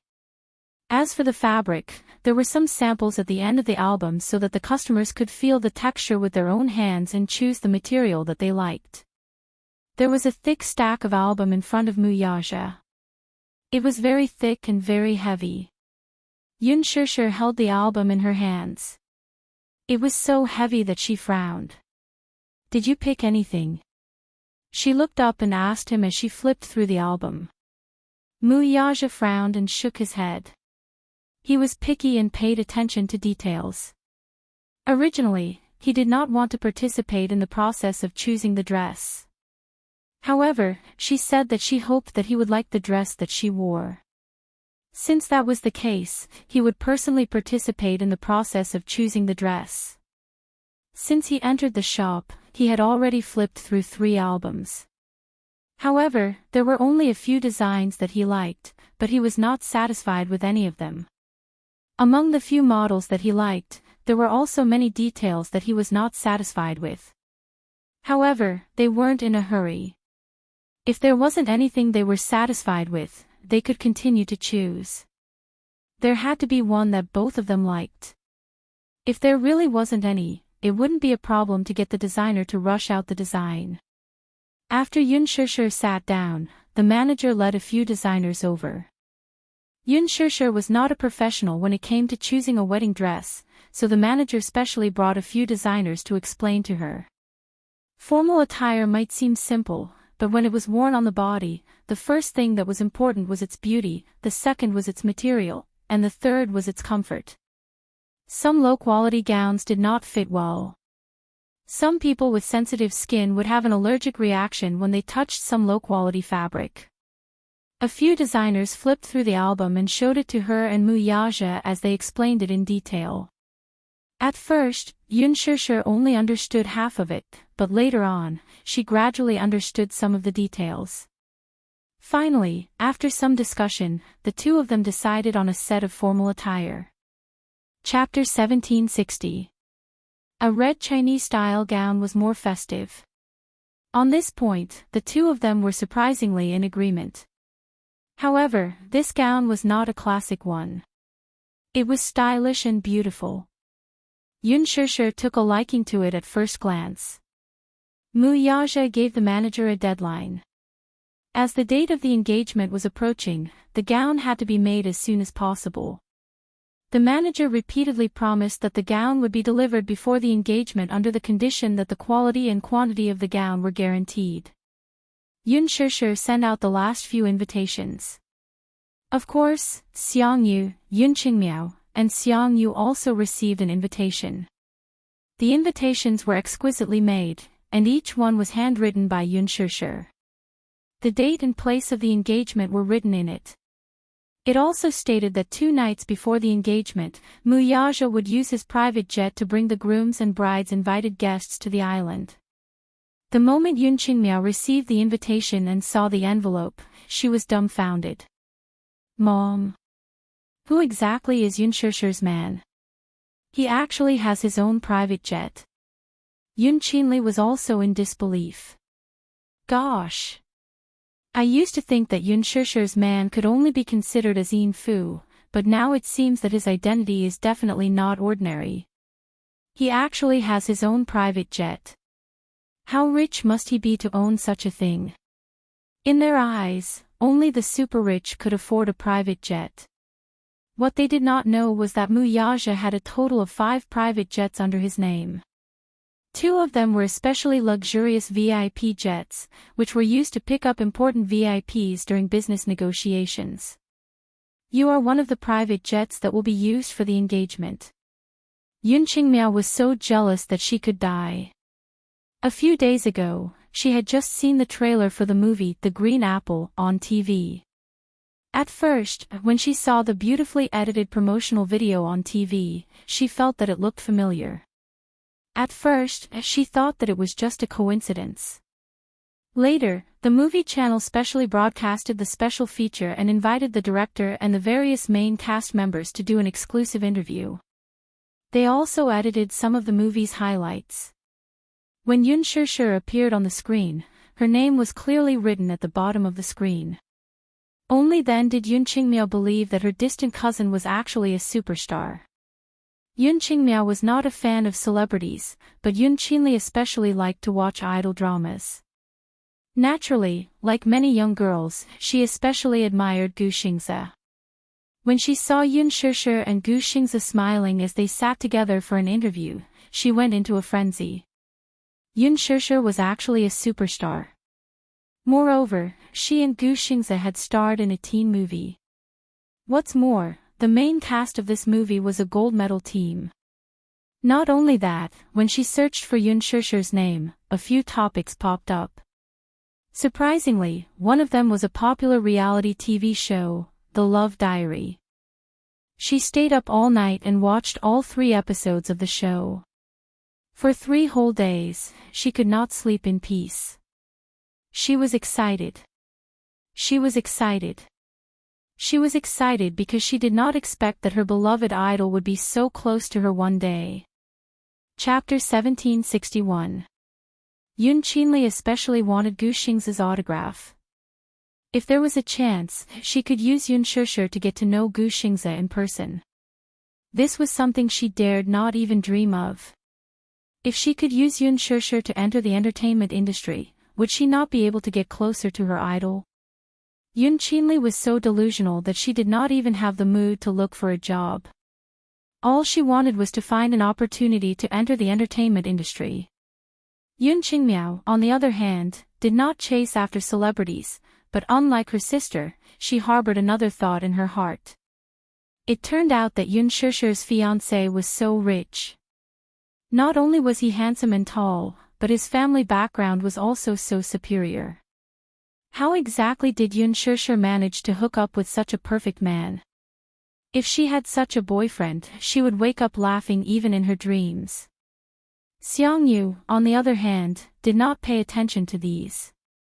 The only thing she was concerned about was that since Yun Shishir was a celebrity and had such a rich fiancé, her family background should be extremely superior. She was focused on scheming. If she could hook up with Yun Shishir's family, given her relationship with Yun Shishir, they could be considered distant cousins.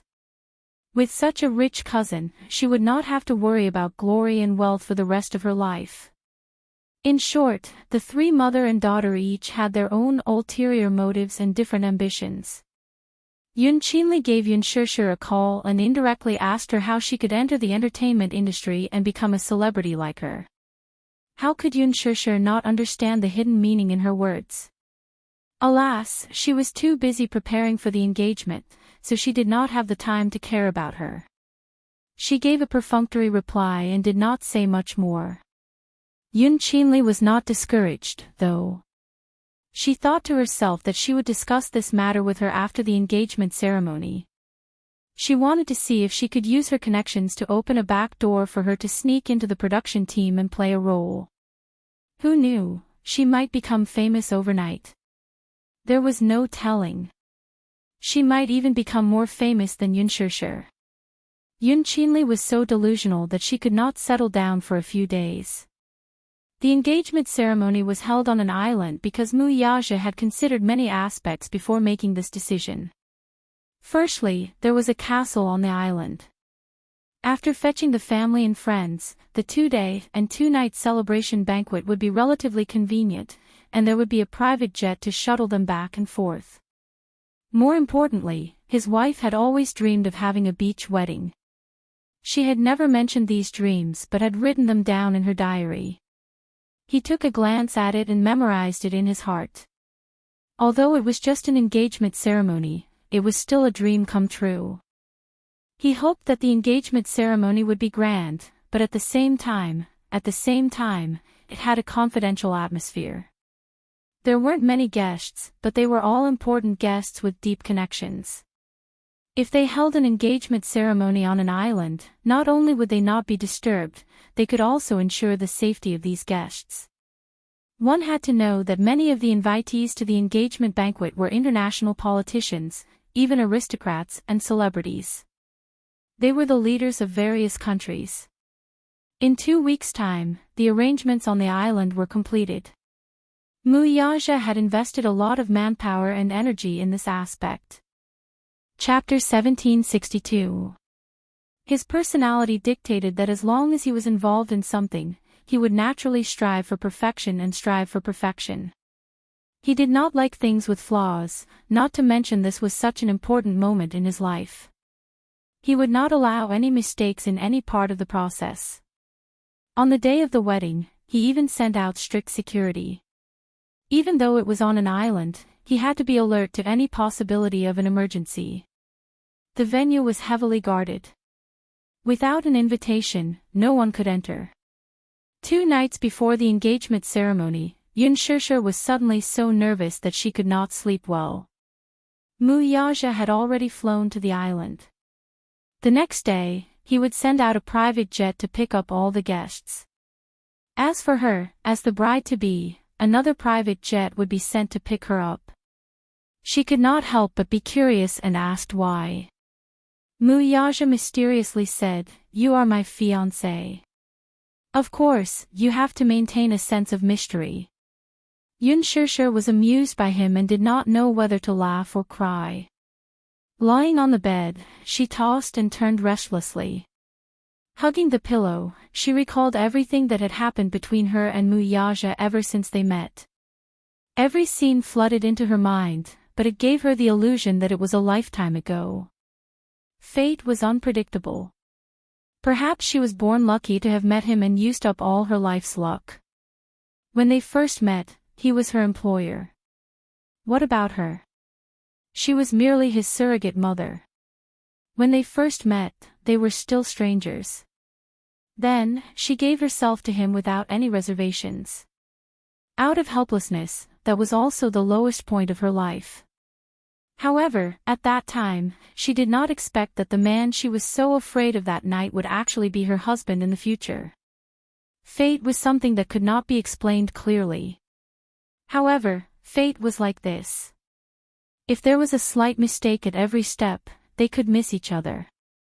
Yun Shishir was sincerely grateful that they were able to come this far. The engagement ceremony was imminent.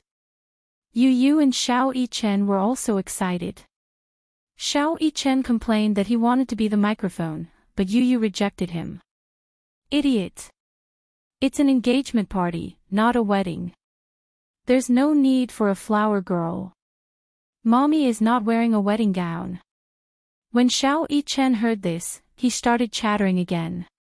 Ah! I thought it was a wedding. When is Mommy and Daddy's wedding? Yun Shishir smiled. I haven't decided on a date yet. Why, Xiao Yichen, are you that impatient? Xiao Yichen said matter-of-factly, of course. All I want is to see the day Mommy marries Daddy. Why? Because on that day, Mommy will definitely be very happy. I want Mommy to be happy. Xiao Yichen's words made Yun Shishir's heart feel sweet again. Yu Yu said coldly from the side, this bewitching potion is really good. Humph. Even if Mommy gets married, Mommy will still love me the most. You're not allowed to steal my Mommy. Xiao Yichen pouted and said, what do you mean I can't snatch your Mommy away from you? Mommy is also mine. It's also mine. The two little guys did not agree and started to pinch each other again. Each of them hugged one of Yun Shishir's arms and acted coquettishly. Yun Shishir did not know what to do, but she did not know whether to laugh or cry. With two children at home, she really could not have a moment of peace. The next day, Mu Yaja's private jet arrived as scheduled. Yun Shishir and the two little guys boarded the same jet. The other jet was specially used to pick up the guests from both parties. There was something that had to be mentioned. Chapter 1763. His consideration was that the guests invited by the man were all wealthy and respectable. He was afraid that the mother-daughter trio would say something inappropriate regardless of the occasion, which would embarrass everyone in public and embarrass them. He did not want to ruin Yun Shishir's important moment at such an important occasion. However, he still invited them. If he did not invite them, it would not be right. If word got out, people would gossip. In the end, it was Mu Yaja who spoke. It was not a problem to invite them. At most, they would be separated from some important guests in two cabins. During the engagement party, they would be arranged as far away as possible. Mu Yaja also knew that Xiang Yu and her daughter were not good people. They did not know how to control their words. But if he did not invite them, it would not be right. Hence, he made such arrangements. Yun Shishir invited a few friends. Among them, those who were on good terms with her colleagues were invited. Xiao Shui, who was her best friend and future bridesmaid, was also invited. As for Jiangli, she was the only one who was invited among all her classmates. The rest of them were all close friends of his. When it was time to board the plane, Xiao Shui was used to such situations, so she remained calm. Jiangli, on the other hand, was completely shocked. When she was traveling, she had also taken a plane, but she had never been on such a luxurious plane. The solid wood seats, the luxurious decor, and the luxurious furnishings in the cabin all showed the style of a noble. She even dared not sit down. More importantly, the guests invited by the groom were all dignified. Some of them had even been seen on important international news. They seemed to be very influential. There were bodyguards wearing sunglasses 3 meters away from them. They did not allow outsiders to get close. What was even more surprising was that a few politicians from a certain country were also invited. A few international politicians and members of a certain country's royal family, as well as the Prime Minister and President of Country X, were allocated to the VIP cabin. The important politicians and celebrities sat in a suite. Yun Shusher's guests sat in the same cabin as some business celebrities. Even so, Jiangli still felt quite pressured.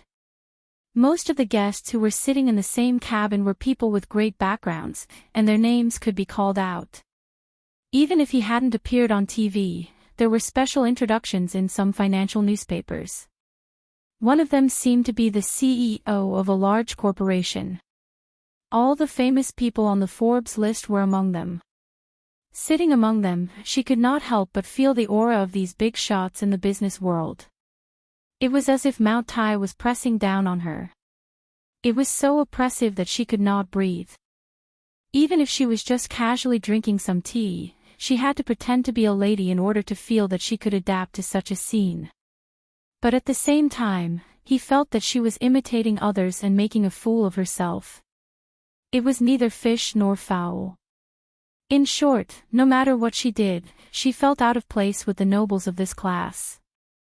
The huge difference between them made her unable to adapt quickly. When a person was in a high position, their temperament would be completely different from ordinary people. Moreover, these big shots at the pinnacle all had extraordinary backgrounds and were especially noble. Jiangli resisted the urge to scream and sat in the same place, trembling with fear. She held Xiao Shue's hand tightly. She had not seen Xiao Shue for a long time. The reason she was invited this time was because they were classmates. After all, they had been classmates for 4 years. Jiangli had been good to Yun Shusher, and Yun Shusher was grateful to her. Therefore, she made an exception and invited her from among her classmates. Chapter 1764. Due to that class reunion, everyone had parted on bad terms. She thought that her relationship with Yun Shusher would end just like that. When Jiangli received her invitation, she was more touched than surprised. She then seriously prepared a 4-digit red packet. This was already considered a decent amount among the commoners. However, compared to Mu Yaja's guests, it was not even worth a mention. To put it bluntly, a private jet flight to a private island for a vacation was not even worth this bit of money. She could not help feeling guilty at first, but when Xiao Shue found out about it, she said, "It's fine as long as you have the intention." Will Shusher care about this bit of money? Only then did she feel more at ease. Of course, she still knew her limits and knew to save some face for Yun Shusher. Even though she was shocked, she still pretended to be calm in the face of such an occasion. Yun Yeqing and Yun Yeho were dressed especially well for the engagement ceremony. They had prepared 2 suits, but when they boarded the plane and saw the various celebrities in the cabin, they could not help but feel a little oppressed. This feeling was indescribable. It could only be said that their status was still in a different world from Mu Yaja's social circle. Because of this, he could not help but feel worried for Yun Shusher. Since ancient times, marriage was about matching the social status of the 2 families. Of course, it did not mean that the 2 families had to be of the same status, but at the very least, it could not be so different. One was a commoner while the other was from the upper class. The difference between them could not be summed up in a few words. He was afraid that Yun Shusher would inevitably suffer after marrying into the Mu family. Most of the rich and powerful would not fancy Yun Shusher's family background. This was what he was most worried about. In the end, due to his nervousness, Yun Yeqing had no choice but to bring his younger brother to the same cabin as Xiang Yu and her daughter. The moment Xiang Yu saw Yun Yeqing, she hurriedly pulled him to the side and said, "Brother Qing, you're here. You're being a little unkind in this matter. How could your daughter be so capable to hook you up with such a rich husband? You've been hiding it from us all this time." Yun Yeqing was stunned. Xiang Yu couldn't help but ask, "What is the background of Shusher's fiancé? From the looks of it, they've even sent out a private jet. You must have a lot of money, right?" Yun Yeqing knitted his brows in disgust at her question. "I don't care about Shusher's fiancé's family background. I only care about whether he loves Shusher, whether he dotes on Shusher, and whether he treats Shusher well." I don't care about anything else. How can this be? But Xiang Yu didn't agree. He is your son-in-law. You don't even know him well. Why do you care about him? Then, she guessed mysteriously, I think his background is not simple. How could he afford such a luxurious private jet if he wasn't a billionaire? Brother Cheng. If you ask me, Shushu is really not bad at all. With her finding such a rich husband for you, you won't have to worry about your wealth in the future. Chapter 1765. Yun Yeqing gave her a lukewarm smile and glanced at her expressionlessly. I don't care about these things. Shushu being able to find a man who loves her and their children being able to spend the rest of their lives together is the most important thing. Everything else, be it rich or poor, is secondary. Sigh. Look at you. You have the life of luxury, so why are you so unappreciative? She was exasperated at his failure to live up to her expectations. Yun Qingmiao, who was curious, also came forward and inquired, Uncle, Shushu is really lucky. She can find such a handsome and rich husband. One can't be too worldly when looking at things and people. When two people are together, the most important thing is their feelings. Other material conditions are not important at all. Yun Yeqing did not take this matter seriously. He had never thought of the glory and wealth he could enjoy in the future if Yun Shushu and Mu Yazhe were together. To put it bluntly, if Yun Shushu led a good life, he was willing to work harder for the rest of his life. That was what he really thought, and that was what he did. After returning to the capital, he immediately found a job to take care of Yun Yeho while working. While he still had some stamina, he could work a job and earn some money to reduce her burden. Alas, neither Xiang Yu nor Yun Qingmiao thought the same. To them, his words sounded a little pompous. Yun Qingmiao smiled and said, Uncle, what are you saying? If her fiancé isn't rich, will Shushu still fancy him? Isn't she with him so that she can have a better life in the future? If she marries such a rich man, she can live a comfortable and carefree life as a rich madam for the rest of her life. She doesn't have to work or earn money as she has a husband to support her. As long as she works hard to give birth to his children, her life in the future will be very comfortable. Xiang Yu also sighed at the side. That's right. Shushu's good fortune was not something that could be obtained through envy. If possible, let Qingmiao and Qinli visit Shushu and learn from her. In the future, they can also find me 2 rich husbands. That would be great. At this point, Yun Yeqing did not want to talk to them anymore. Some things can't be asked for. After a pause, he reminded them again, Xiang Yu, Qingmiao, Qinli, there are a lot of influential people at this engagement ceremony. When the time comes, remember not to speak carelessly. Be careful with your words and actions, and at least know your limits when you speak. Hearing this, Xiang Yu's expression changed, and displeasure appeared in her eyes. Ah! Brother Ching, what are you talking about? Shushu just got engaged, and you're already setting up the rules. What, are you afraid that the 3 of us will embarrass Shushu? Don't you think it's inappropriate to say that? Yun Yeqing thought in dissatisfaction, it's precisely because the 3 of them are unreliable in their words and actions. Otherwise, why would I give them such advice? Xiang Yu only took it that he was being arrogant in front of them.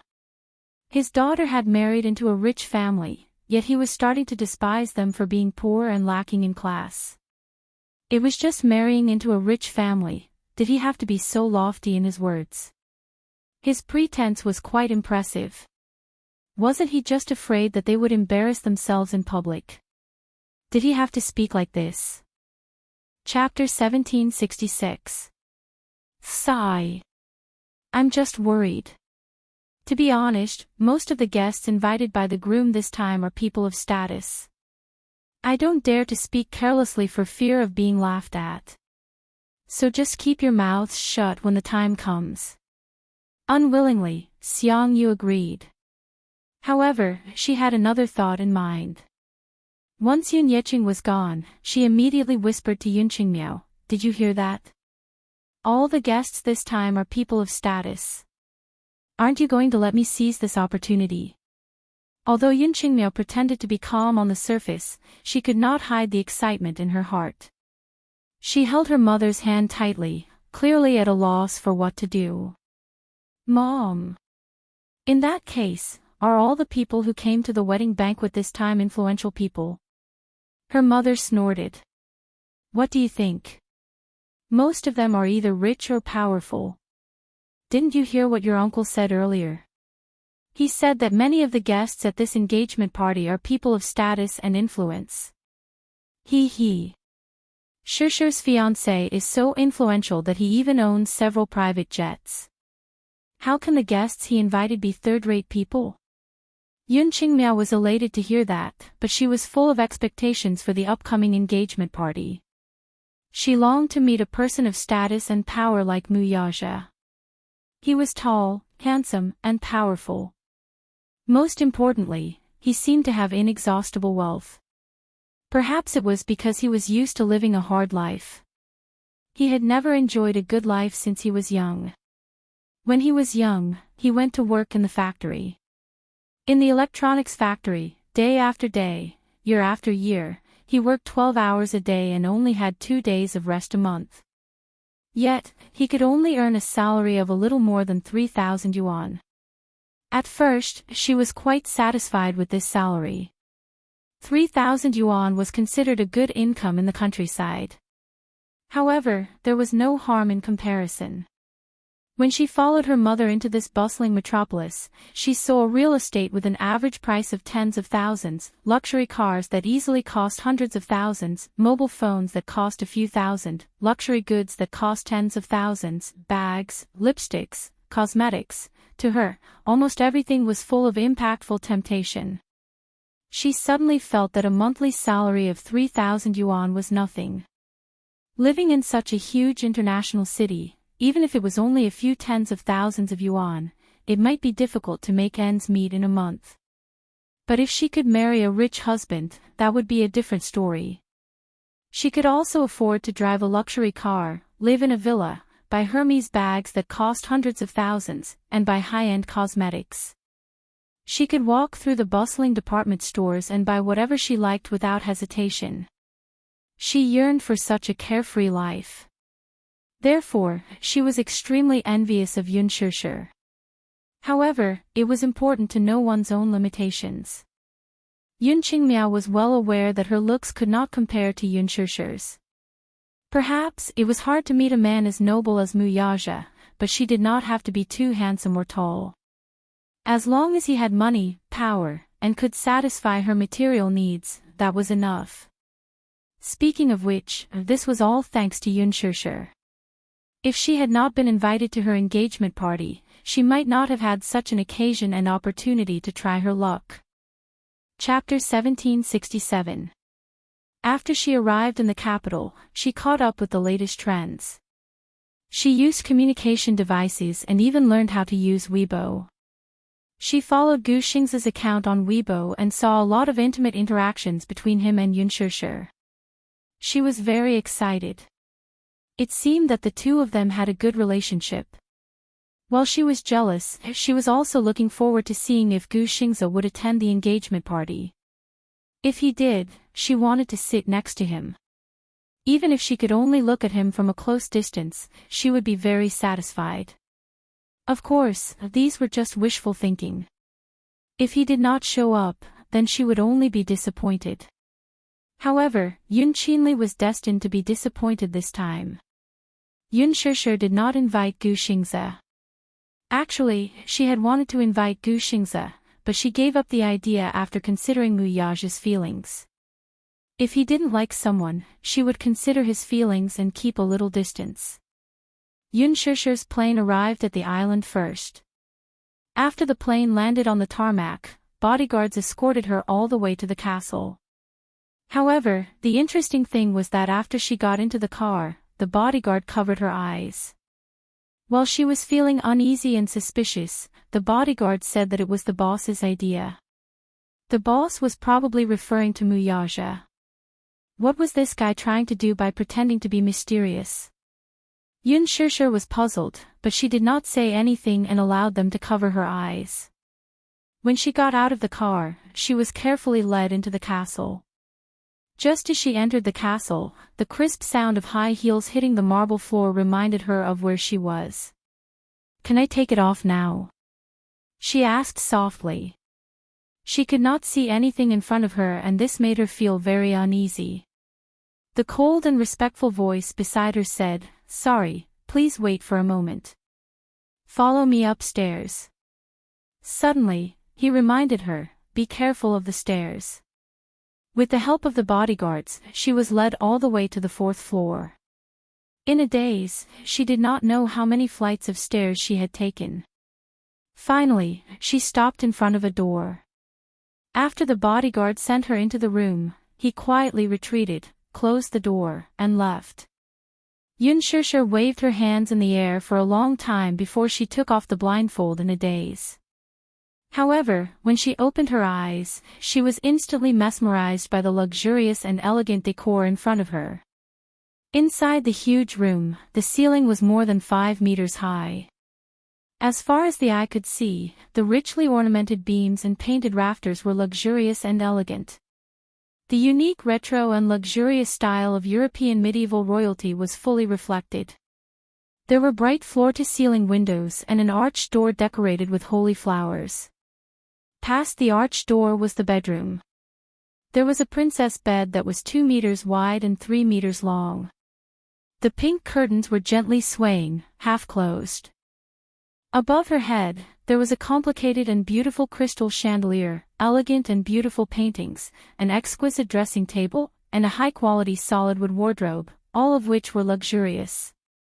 Everything in front of him was something that could only be seen in movies. But now, it was happening right before his eyes. She still remembered a fairy tale movie she had watched when she was young. The female lead was a royal princess who lived carefree in a dreamy castle manor. Every day, she would wake up in a luxurious princess room like the one in front of her. This was the princess room of her dreams. This was the real princess room. Chapter 1768. Yun Shishir was pleasantly surprised as she walked to the floor-to-ceiling window. Through the clear window, she could see the vast blue ocean, the spotlessly white beach and the seagulls circling around in the air. The tender green lawn had already been decorated. From this position, she could see the back garden of the castle. The fresh flowers were in full bloom and it was a beautiful sight to behold. This wasn't the first time she had come to this castle, but the scenery that she saw the previous time was completely different from this time. It looked like a certain man had put in a lot of effort to redecorate the castle according to her dreams. It was too beautiful. It was really too beautiful. If she could, she really wanted to live here for the rest of her life. How blissful would that be? She loved the boundless blue ocean and spotlessly white beach the most. This was the fairy tale wonderland of her dreams. Yun Shishir clutched her chest as her heart was beating like thunder. Everything in front of her gave her a huge surprise. A pair of arms suddenly hugged her from behind. Following that, she was pulled into an embrace from behind by a strong arm. The man's unique magnetic voice was close to her ear as it sounded, "Do you like it?" Yun Shishir raised her head abruptly and met with Muyaja's deep and charming eyes. She smiled, but it looked like she was crying yet not laughing. "I like it. I like it so much." Yun Shishir turned her head back to look out of the window, but she still couldn't regain her senses. "Did you prepare these for me?" She found it hard to believe and felt as if she was in a dream. Muyaja, however, rubbed her nose affectionately. Who else could it be? Yun Shishir was touched by his meticulousness once again. This man, how could he be so meticulous? Also, was he a roundworm in her stomach? Why was it that he always seemed to be able to guess what she was thinking? How did he do it? It's good that you like it. Muyaja saw the corners of her lips curled upwards and he couldn't help but reveal a gratified smile. Earlier on, he was even a little nervous. He, who had always been the one to decide life and death in the midst of bloody storms, was actually a little nervous at this moment. He was secretly angry at himself, but at the same time, he was careful, afraid that she would not like it at all. Now, seeing the yearning in her eyes that she didn't hide at all, his heart finally calmed down. Yun Shishir was about to say something when someone knocked on the door. Muyaja said, "Come in." The door was opened from the outside and several elegantly dressed designers walked in with a set of gowns. "Chairman Mu, the gown is here. Would you like Miss Yun to try it on?" that person asked. Muyaja looked at her. "Give it a try." "Yes. Miss Yun, please try it on. If there's anything you're not satisfied with, we'll immediately send someone to rectify it overnight." Yun Shishir nodded and cooperated. "Okay." Several designers sent Yun Shishir into the cloakroom, drew the curtains, and tried on the clothes for her. Muyaja was waiting on the sofa outside. After changing into the gown, it took a long time for styling. A beautiful gown naturally had to be matched with beautiful makeup to look even more outstanding. However, he also waited patiently. Although the time spent waiting was long, it was also comfortable. He even had a bit of anticipation in his heart. Chapter 1769. At this moment, it was already dusk. Beautiful rays of sunlight shone through the floor-to-ceiling windows and fell on her body. Her long gown seemed to be plated with a faint layer of gold, emitting a holy light, exquisite and beautiful. This gown was a combination of Chinese and Western fashion elements. The skirt was a floor-to-ceiling long dress with a long hemline. The collar and sleeves were the most beautiful elements of Han Chinese clothing, especially the Su embroidery. It was classical and elegant, adding a thick stroke of color to this gown. The gown used a gradual change of color. From the collar to the hemline, it went from light to dark. At first glance, it was like a fairy condensed from roses, magnificent and noble. The neckline was designed with an off-shoulder design and exquisite Suzhou embroidery. Every stitch was flawless, especially the embroidery on the neckline. Even if one were to zoom in and look at it carefully, one would still be amazed by how exquisite it was. This was simply a masterpiece. It was designed by a famous designer and handmade. It was definitely not empty talk. Not to mention Yun Shishir's devilish figure, which was perfectly reflected in this gown. The unique design on the chest, at first glance, was like a design made of peonies. It set off the two sections of her exquisite collarbones that were like jade. Those round and fair shoulders also showed off her ample bosom, but it was not overly revealing. It looked elegant and charming, noble and proper. At first glance, it looked like a proud peony. Her thick hair was meticulously coiled up. Even if there were no decorations, it was draped over her shoulders. There was no need for too much adornment, but it still gave off an unruly beauty. Her previous image was like the pure and beautiful style in The Green Apple, and the antique beauty in Lethal Beauty. She had never been as domineering as she was today. It turned out that her beauty could also be so flamboyant. Muyaja's gaze suddenly fell on her face. Her small face had been carefully sculpted by the stylist and was delicately painted with makeup. Yun Shishir was originally a natural beauty. Even without any makeup, she had a face that people could not bear to look away from. At this moment, after the makeup, her beauty had a unique dark color. The gown was designed in Han Chinese. The makeup was also designed to match the design of the gown, using the crystal peach blossom makeup. The stylist did not go with the trend. Instead, he used a combination of Chinese and Korean makeup. Her curved willow-like eyebrows were slightly smooth, and light brown eyebrow powder that outlined her eyebrows, thick and curly long. Even if she said that she envied Muyaja's eyelashes, her eyelashes, thick and curly and long. Even if she said that she envied Muyaja eyelashes, her eyelashes, thick and long eyelashes, was thick and curly long, her eyelashes were thick and long. Chapter 1770. What did it mean to capture a person's soul? It probably meant that with just one look, one's heart would be tightly grasped and not let go. It was as though one was possessed by a demon. Like a demon, like a charm, her eyes were like silk.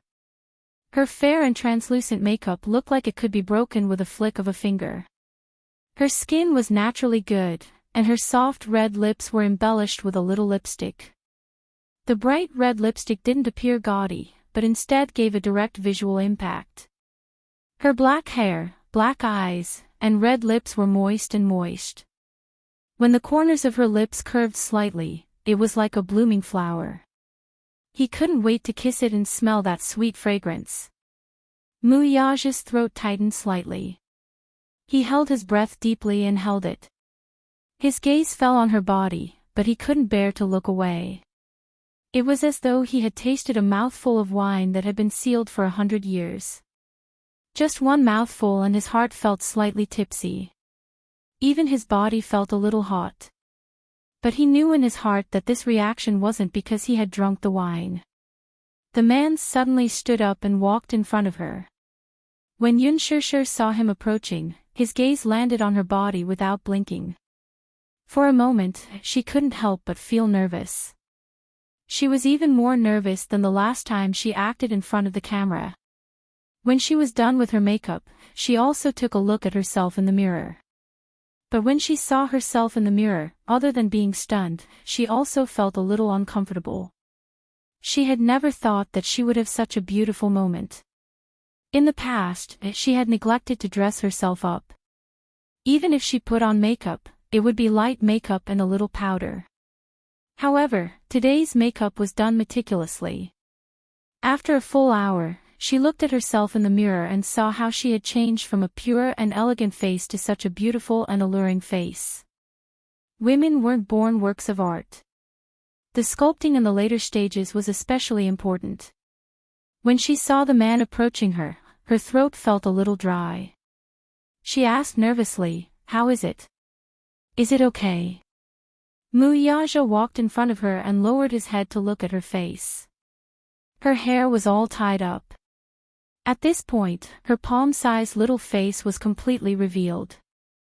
However, a few strands of hair naughtily fell by her ear. He suddenly reached out and tucked those strands of hair behind her ear.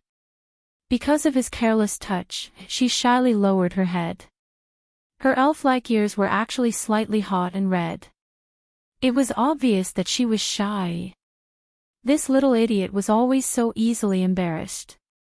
Furthermore, due to the nature of her skin, even the slightest bit of shyness would quickly show itself. Noticing that she was lowering her head, he reached out his finger and lifted her chin with some dissatisfaction. "Raise your head and let me see." Yunshishir raised her face shyly, but the corners of her eyes drooped slightly. Her eyelashes, which were like black phoenix feathers, flickered and trembled from time to time. It was obvious that she was too nervous. Oh God, how could she be so nervous? What a disappointment. Yunshishir was secretly embarrassed and annoyed. She couldn't help but clench her fists a little tighter.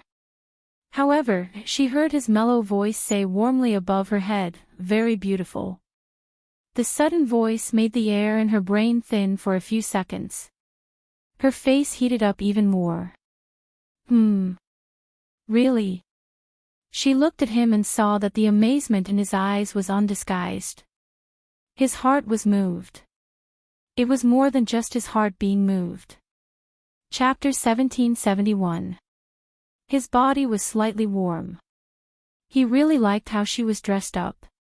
He opened his mouth again and said with a smile, "You look very beautiful like this." He used an exclamation. Even if it was just a short sentence, it was undoubtedly the highest praise he could give her. When the designers standing behind him heard this, they were also deeply encouraged. To them, when their designs were worn by a beautiful woman, it was the greatest affirmation. To be able to receive Muyage's approval made them even more elated. To the designers, to be able to receive the approval of this distinguished guest in front of them was the highest praise. However, at this time, they were still sensible and knew how to observe the situation.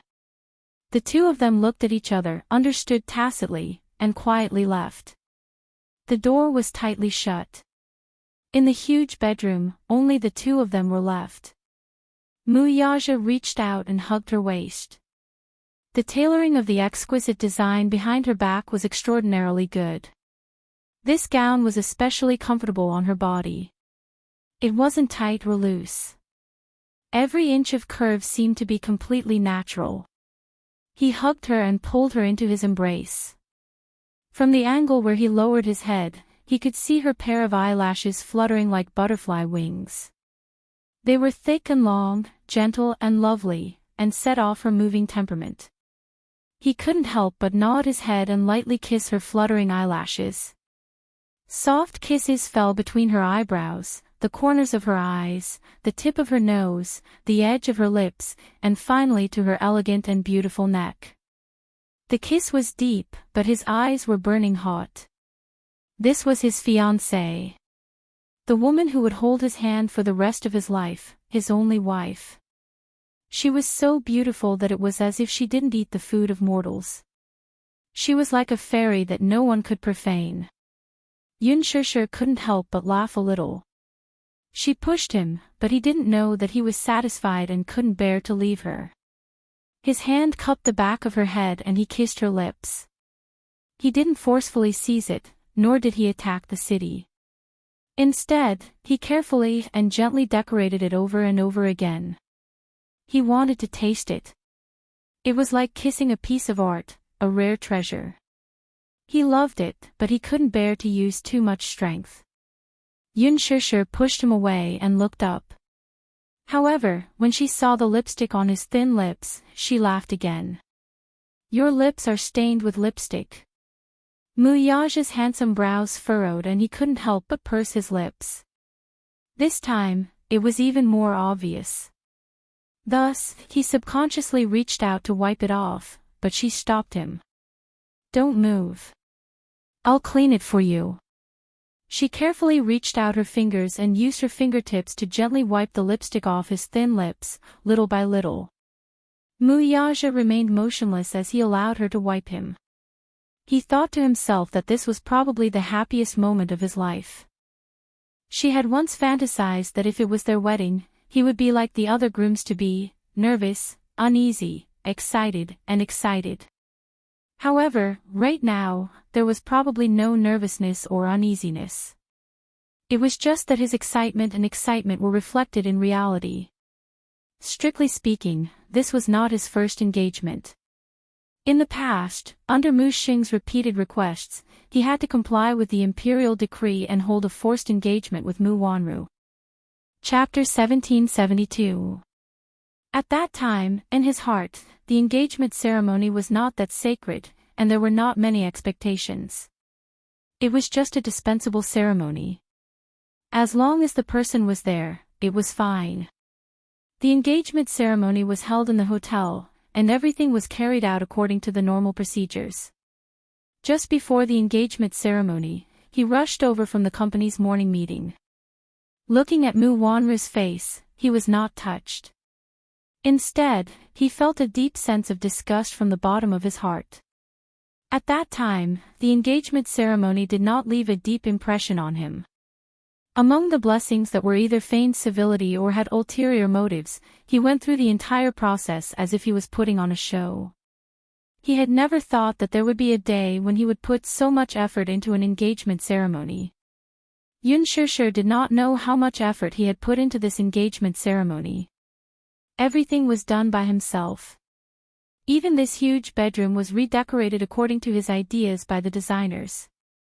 But now, when he saw his fiancée standing in front of him with a sweet smile, his heart was greatly touched. Muyage curled his lips slightly, but he could not help but smile. He caressed her cheek as if he had not had enough. Yun Shusher slapped his hand away coquettishly. Don't touch. You're going to ruin my makeup. But he said. You'll look good even if you ruin it. Yun Shishir was stunned. She did not expect that he would take the initiative to say such sweet words of love. She laughed and teased him. I didn't expect that sometimes your mouth can be so sweet. Muyaja glanced at her and caught the secret smile in her eyes. He reached out and easily caught her hand. Nodding his head again, he covered her mouth with his and whispered, I never lie. You're good-looking, and you're good-looking. Hey! Are you trying to bewitch me? Yun Shishir said coquettishly, stop it. Don't try to confuse me with sweet words. Really? Muyaja emphasized again and again. My wife, the world's most beautiful woman. The world's most beautiful woman. These 5 words were about to send her to the clouds of happiness. Yun Shishir pursed her lips and couldn't stop laughing. As she laughed, she gently poked his chest with her finger. My husband is also the world's most obedient. Sometimes, the words he said made people's hearts feel as sweet as honey. In her heart, his image had always been unsmiling. He was always cold and resolute, but she didn't expect him to have such a gentle side. Obedient. Muyaja repeated this word in his heart and furrowed his brows. Yes. Muyaja laughed deeply. This was the first time someone had used the word obedient to describe him. Listening to his laughter, Yun Shishir could not help but indulge in it, and her heart collapsed. His voice was extremely low, and when he laughed, it was extremely magnetic. It possessed an extraordinary bewitching power, and people couldn't help but be captivated. She didn't have any ability to resist his laughter. Muyaja raised his eyebrows and pinched her nose. Obedient. Are you sure you want to use this word to describe me? Can't I? Either way, it's all up to you. Yun Shishir suddenly couldn't help but hug him. Her hands folded behind his waist, and her face gently rested on his chest. There was a kind of dreamlike happiness. Chapter 1773. Muyaja gently caressed her silky hair, only to hear her say worriedly, if you continue to spoil me like this, won't you spoil me? Would he spoil her until she became even more arrogant, willful, and unruly? However, Muyaja said matter-of-factly, I should spoil you until you're unruly, like a little princess, willful and arrogant. I'll spoil you more than anyone else. She couldn't help but feel a little surprised. Why? He looked down at her and smiled gently. Because this way, you won't be able to leave me. He would spoil her a little more. She would rely on him a little more. He liked her dependence. Even if they were together, he would never tire of it. If Lu Jinyu were present at this moment and saw this scene, he would definitely sigh like an old man. This is the sour smell of love. What a torment for single people. At the same time, he would also silently complain that Boss was such a cold-hearted man. Who would have thought that he couldn't escape the fate of being a slave to his wife even when he was deeply in love? Yun Shishir didn't know whether to laugh or cry. Slave to his wife. His wife came first. She was also happy. Muyaja glanced out of the corner of his eye and saw a pair of red high heels quietly placed on the low table. He suddenly picked her up and carried her to the sofa. Then, he knelt on one knee in front of her and picked up one of her high heels with one hand. His other hand, under her skirt, easily grabbed one of her fair and tender feet. His touch made her involuntarily shrink back shyly. However, he didn't allow her to retreat and held her foot firmly in his hand. Her feet were really not big. They were only about size 35 to 36. She was not short, but her small feet were not even as big as his palm. She was so small, and her hands were so small. Even this pair of jade feet could be held in one hand. She suddenly spoke up, trying to stop him. He raised his eyes to look at her. His handsome eyes were deep and his gaze was burning. She immediately blushed and nervously grabbed the corner of her skirt, crumpling it. Looking at this posture, was he going to personally try on the high heels she would wear at the engagement party? However, seeing him kneeling on one knee and lowering himself, she couldn't help but feel a little uncomfortable. He had always been high and mighty, like an emperor. Now that he was kneeling on one knee in front of her, she felt a little shy. At the thought of this, she immediately blushed and said, I can do it myself. No need, you sit down. As he said this, he held her foot and gently put the beautiful red high heels on her foot. It was neither too big nor too small, just right. The red high-heeled shoes did not have any repetitive design. The shiny slanted shoes set off a luxurious and elegant feeling. He then put it on the other high heels for her. SSSSSS, SSSSS, SSSSS, as if he says. In contrast to hers, his S was as if serving her shoes was a matter of course, and there was nothing to be surprised about. After putting it on, he helped her stand up. The skirt fell to the ground, covering a pair of jade feet. She walked back and forth, and the high heels fit her perfectly. Chapter 1774. Just as he was about to walk toward her, there was a knock on the door. Yun Shishir looked over curiously, thinking that it was the designer outside. In the end, the door was opened from the outside before she could let him in. Xiang Yu's chattering voice reached their ears. Shishir. Are you there? I heard from them that you're in this room. Hearing this, Yun Shishir's brows furrowed tightly. She knew who had come. Xiang Yu, Yun Qingmiao, and Yun Shishir arrived at the castle in a car right after they got off the plane. After the butler settled the three of them down, Yun Qingmiao and Yun Qinli went into a frenzy. They were still guessing where Yun Shishir and Mu Yaja's wedding would be held. They thought that Yun Shishir's wedding would be held in a romantic place like Bali, Sanya, or the Sea of Love. After they got off the plane, they thought that the hotel was arranged for them. However, when they heard that the destination was a private island, they did not get it until they got off the plane and were sent to the castle. The sisters were utterly shocked. A castle. A castle built on a private island. They stood at the castle's entrance and looked up at the majestic, palace-like retro castle. From afar, it was noble and gorgeous, filled with the classical style of medieval European royalty. At first, they were still in disbelief and convulsion. It was only when the butler welcomed them in that they dared to believe what was happening before their eyes. Oh, God! How rich is Yun Shishir's fiancé? To be able to own his own castle on a private island, he must be worth at least hundreds of millions of yuan.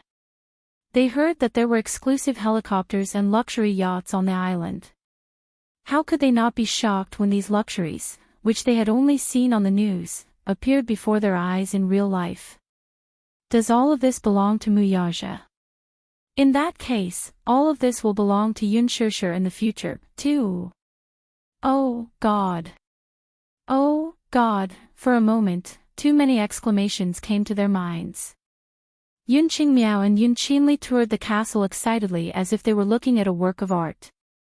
They could not hide the surprise on their faces. There was no need to mention how envious the sisters were of Yun Shishir. Which girl didn't dream of having a castle of their own? However, all of this could only be imagined. Who would have thought that Yun Shishir would have everything so real? Yun Qingmiao, in particular, was so jealous that her eyes were red. She wanted it too. She wanted a private jet, a private castle, a yacht, and a beach. She wanted everything she could see. Vanity was like a germ, quickly spreading and occupying one's heart. When they opened the door and saw Yun Shishir in a luxurious and elegant gown, the three of them were stunned. Then, they surrounded her with envy. When they passed through the arched door, Xiang Yu saw Muyaja. She was startled for a moment, then her lips curled into a warm smile. Little Moo. You're here too. Because of the angle just now, he didn't see him immediately. Upon seeing Mu Yaja, Yunqingmiao and Yunqinli exchanged glances and smiled sweetly. Brother Mu. Brother-in-law to be. Mu Yaja only gave a low hum of acknowledgement, but the smile on his face quickly faded and became a little colder. Chapter 1775. Yes. We just arrived. We heard that you're here, so we rushed over to see you. Xiang Yu's smile was incomparably affectionate, and there was a fawning look in her eyes as if she was trying to get close to her. Yun Shishir, however, asked awkwardly, "Why didn't you knock before coming in?" This question stumped Xiang Yu. Yun Qingmiao grinned and said, "The door isn't locked, so we pushed it open and came in." Did we disturb you? The door was not locked, so they pushed it open and came in. Wasn't this reason a little too pompous? This room was her personal space, after all. How could they enter without knocking or asking for permission? Knocking on the door was out of courtesy, and they could only enter after asking if it was convenient. Yun Shishir smiled and asked, "Since you just arrived, did the butler arrange a room for you?" "Yes. It's just that the room is a little small," answered Xiang Yu. Small? Yun Shishir glanced at Mu Yaja with a puzzled look. Yun Qinli, who was beside her, said, "Oh, it's not small. It's just that it's a little cramped for 3 people." Mu Yaja said, "The butler may have been negligent. I'll arrange another room for you right away." Xiang Yu, however, said politely, "Hey, it's fine. Don't be so busy. Let Auntie take a look at you." As she spoke, she walked toward Yun Shishir, held her shoulders, and sized her up. "Oh, my. This dress is so pretty. The material is so good. You must have spent a lot on it, right?" Yun Qingmiao and Yun Qinli came over as well, looking at her dress with envy and yearning in their eyes. "Sister Shishir, is this the dress you wore for your engagement? It's so beautiful. The red dress is so festive. More importantly, this dress looks especially elegant on Shishir. Shishir, you're so beautiful, just like a princess." Yun Qingmiao continued to bewitch her, too, so much so that Yun Shishir could not get used to their competing praises for a while. What's going on? Why was he suddenly so enthusiastic towards her? Yun Shishir was confused for a moment and looked at them in a daze. Seeing her in a daze, Xiang Yu covered her mouth and laughed, "Look, Shishir is shy." Yun Qingmiao immediately retorted, "Shishir, you're a bride-to-be, how can you be shy? But look, Qinli, Shishir and Brother Mu look so good together." Yun Qinli smiled and said, "What Brother Mu?" "Sister, you should change the way you address him. You should call him future brother-in-law." Yun Shishir was a little overwhelmed. What was going on? 2 days ago, they were still saying a few words of jealousy to her from time to time. Why did their attitude change completely today? Yun Qingmiao, who was secretly sizing up Mu Yaja, could not help blushing. The man in front of her was dressed in a well-tailored suit. His black hair was styled with mousse, which made him look even more dashing and handsome. His deep-set eyes were as mesmerizing as the stars, dark and endless.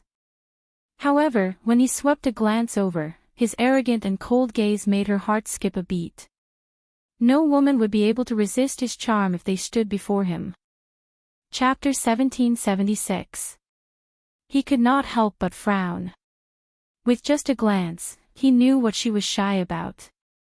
Yun Shishir also noticed her sister's gaze on Mu Yaja. Her brows knitted together in slight displeasure. Xiang Yu was still enthusiastically talking about something, but at the same time, her tone was secretly trying to find out more information. "Shishir, I still don't know what Xiao Mu's job is." As she spoke, she suddenly pulled her to the side by the arm and asked enviously, "Is Xiao Mu's family especially rich?" I was shocked when I saw that he had a private jet and a castle yacht. At first, I thought that he was just an ordinary white-collar worker, but now, it seems that he's not that simple. Yun Qingmiao pretended to ask casually, Sure, what's the background of our future brother-in-law? You haven't told us about him. Is it because you don't treat us as your family? Xiang Yu quickly chimed in, that's right. Tell us, and we'll give you a reference to check him out. Yun Shishir frowned and glanced at Mu Yaja, only to see him standing there and patiently talking to Yun Qinli. Yun Qinli was like a happy little bird as she circled around Mu Yaja, looking at him with adoration and asking questions from time to time. Yun Shishir retracted her gaze and replied slowly, him. He's an employee of the Mu Group. This was what Mu Yaja had said to her classmates during their class reunions. A CEO was also a type of employee, so she was just being more reserved in her words. Mu Group. Employee. Xiang Yu was surprised to hear that. She had never heard of the Mu Group. She had never come into contact with the business world, so she did not know what kind of status the Mu Group had in the business world. An employee, though, it did not look like one, right? How could an ordinary employee afford a private jet and such a huge island of the dead? Sure, are you hiding it from me, or are you also kept in the dark? He doesn't look like a company employee at all. I think he must be a rich second-generation heir with a net worth of billions. Otherwise, how could an engagement ceremony be so extravagant? As soon as Xiang Yu finished speaking, Mu Yaja seemed to have heard her voice and walked towards them. He walked forward and put his arm around Yun Shishir's shoulders in a very natural manner. He smiled politely and said, This is not a big deal. Shishir and I only have one engagement ceremony in our lives. Naturally, we have to make it grand. When Xiang Yu saw Mu Yaja walking over, she was startled. She was afraid that he had heard her words. However, when she saw that he was polite and didn't seem to be angry, she felt relieved. Xiao Mu, you haven't introduced yourself yet. Since you are Shishir's fiancé, as Shishir's aunt, and Shishir is my only niece, I have to check on her. Our Shishir is gentle and virtuous. Since you've decided to marry her, then you should take a look. Since she's already your fiancé, then it's my responsibility as an aunt to inquire about your family situation. These words were said in an extremely dignified manner. Xiang Yu just wanted to see what kind of family Mu Yaja was from. She was just being vain. Chapter 1777. Check. Mu Yaja raised his eyebrows and quickly understood her intentions. Yun Shishir was a little angry when she heard Xiang Yu's words. What did she mean by being her aunt and checking for her? What right did she have to check for her? What did it have to do with her, who she was marrying, the status of the person she was marrying, and his family background? Could it be that when she got married, she had to know everything about the person she was going to marry? Regardless of whether he was rich or poor, she had her eyes on this man and wanted to spend the rest of her life with him. If she said that, it would make others misunderstand that she chose to be with Mu Yaja because of his family background. Yun Shishir was so angry that her face flushed red. Her face, which was originally covered in rouge, was now even redder.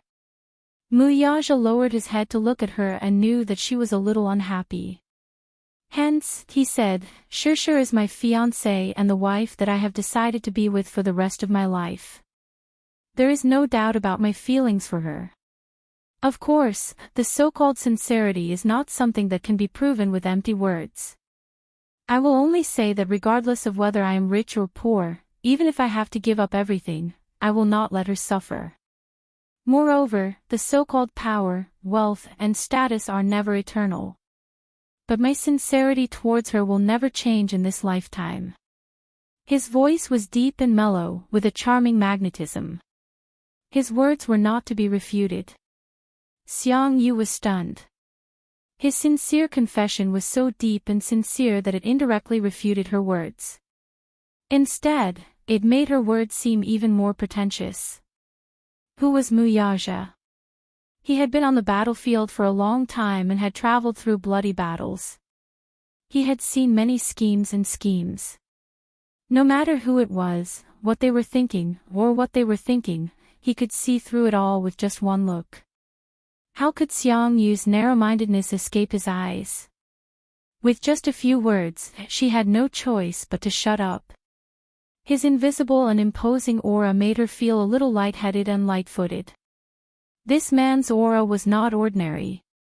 His words were overbearing, making people have no choice but to submit to him. Xiang Yu smiled awkwardly and nodded, "That's right." "What power? What wealth? It's all fake. Only sincerity was real. The most important thing is that you care about Shirshir and the two of you are happy together. It's good that you understand." Muyaja paused for a moment, then said in a deep voice, "Now, I'm going to bring Shirshir to meet a few of my important guests.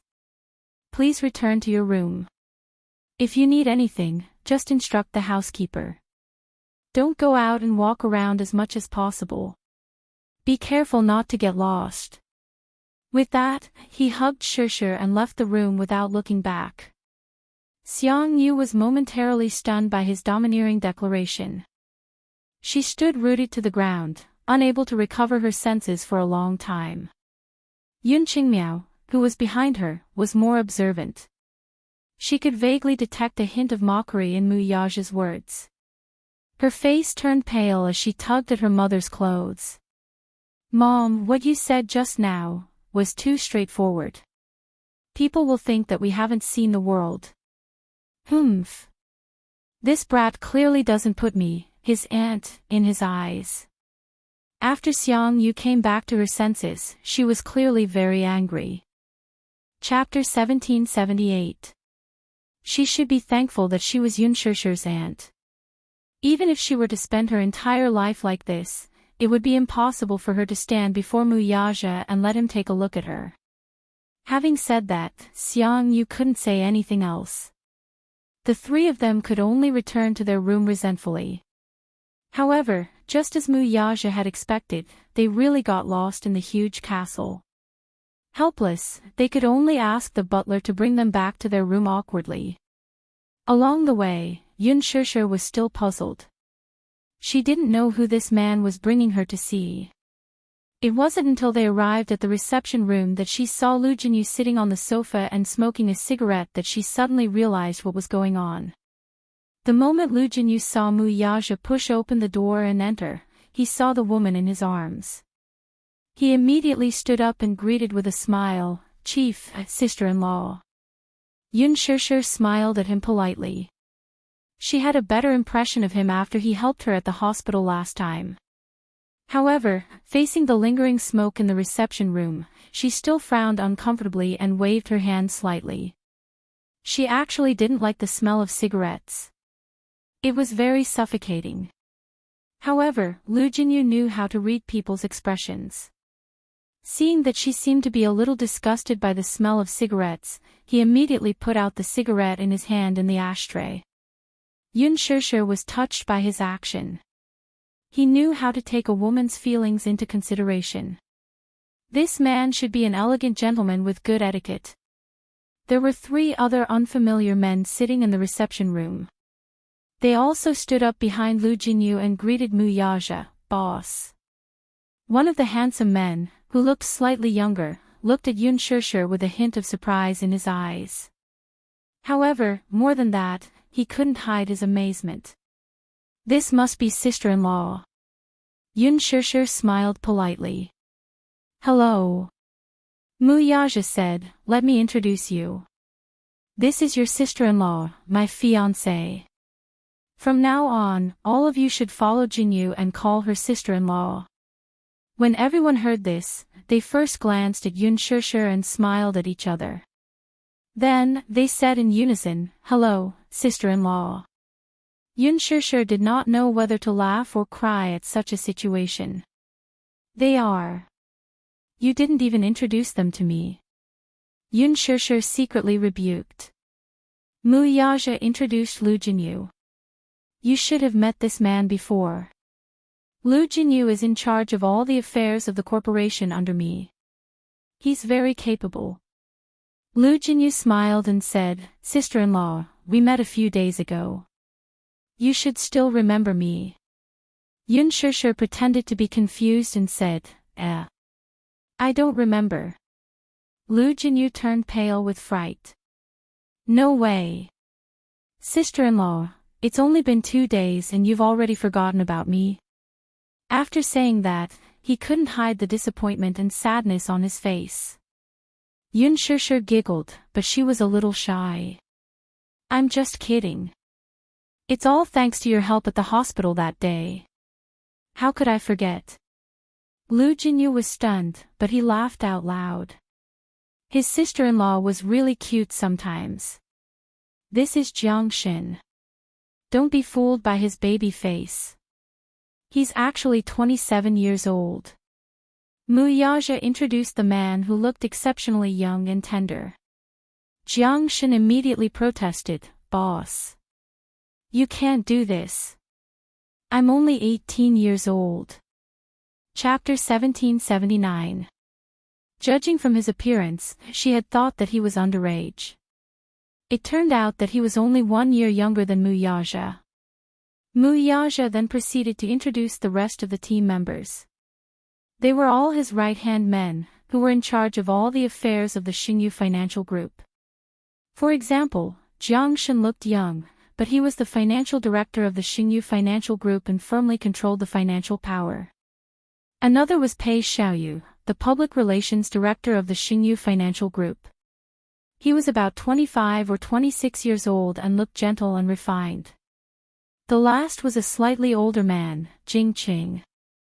The 4 of them were also attending the engagement party as Mu Yaja's brothers. After Mu Yaja's introduction, the 4 men immediately gave Yun Shusher a friendly and respectful smile. The 4 of them addressed her as sister-in-law, but Yun Shusher was a little at a loss. She blushed slightly. This was the first time she was facing Mu Yaja's brothers, so she couldn't help but feel a little embarrassed. However, after interacting with each other, they were all experts in EQ.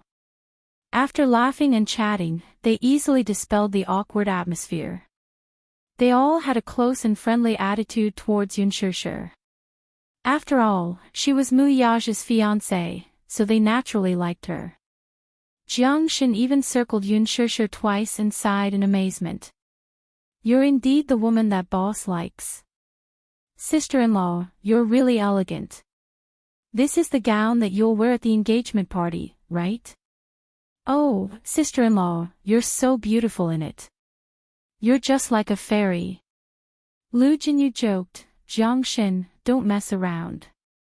Boss is still standing here. Don't be fooled by boss's usual behavior. He's actually a big vinegar jar. If you get too close to him, he'll be jealous." Jiangshin was slightly surprised. Then, he immediately kept a distance from Yun Shusher. "Boss, don't misunderstand.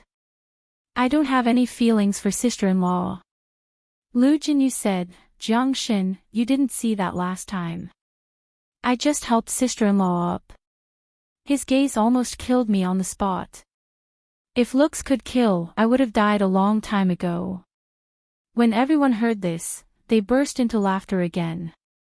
The atmosphere in the reception room quickly livened up.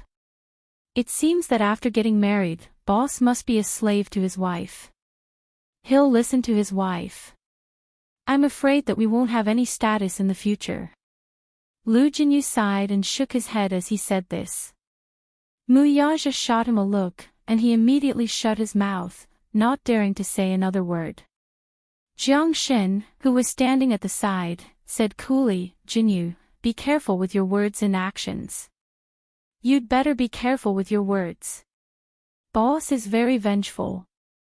If you offend him, you might lose your year-end bonus this year." Lu Jinyu immediately said pitifully, "No. Boss, you'd better not to be a problem, boss. I'm still hoping to earn some money and find a wife in the future. You have a wife, but the rest of us are still single. You mustn't make things difficult for us." Everyone burst into laughter again. Yun Shushu realized that when he was with them, Muyaja's face was not as cold as usual. Instead, he had a warm smile on his face. He did not feel much disgust when he saw his brothers making fun of him. In the Mu group, he had always been a man of his word. He gave people a feeling that he was very unapproachable. Chapter 1780.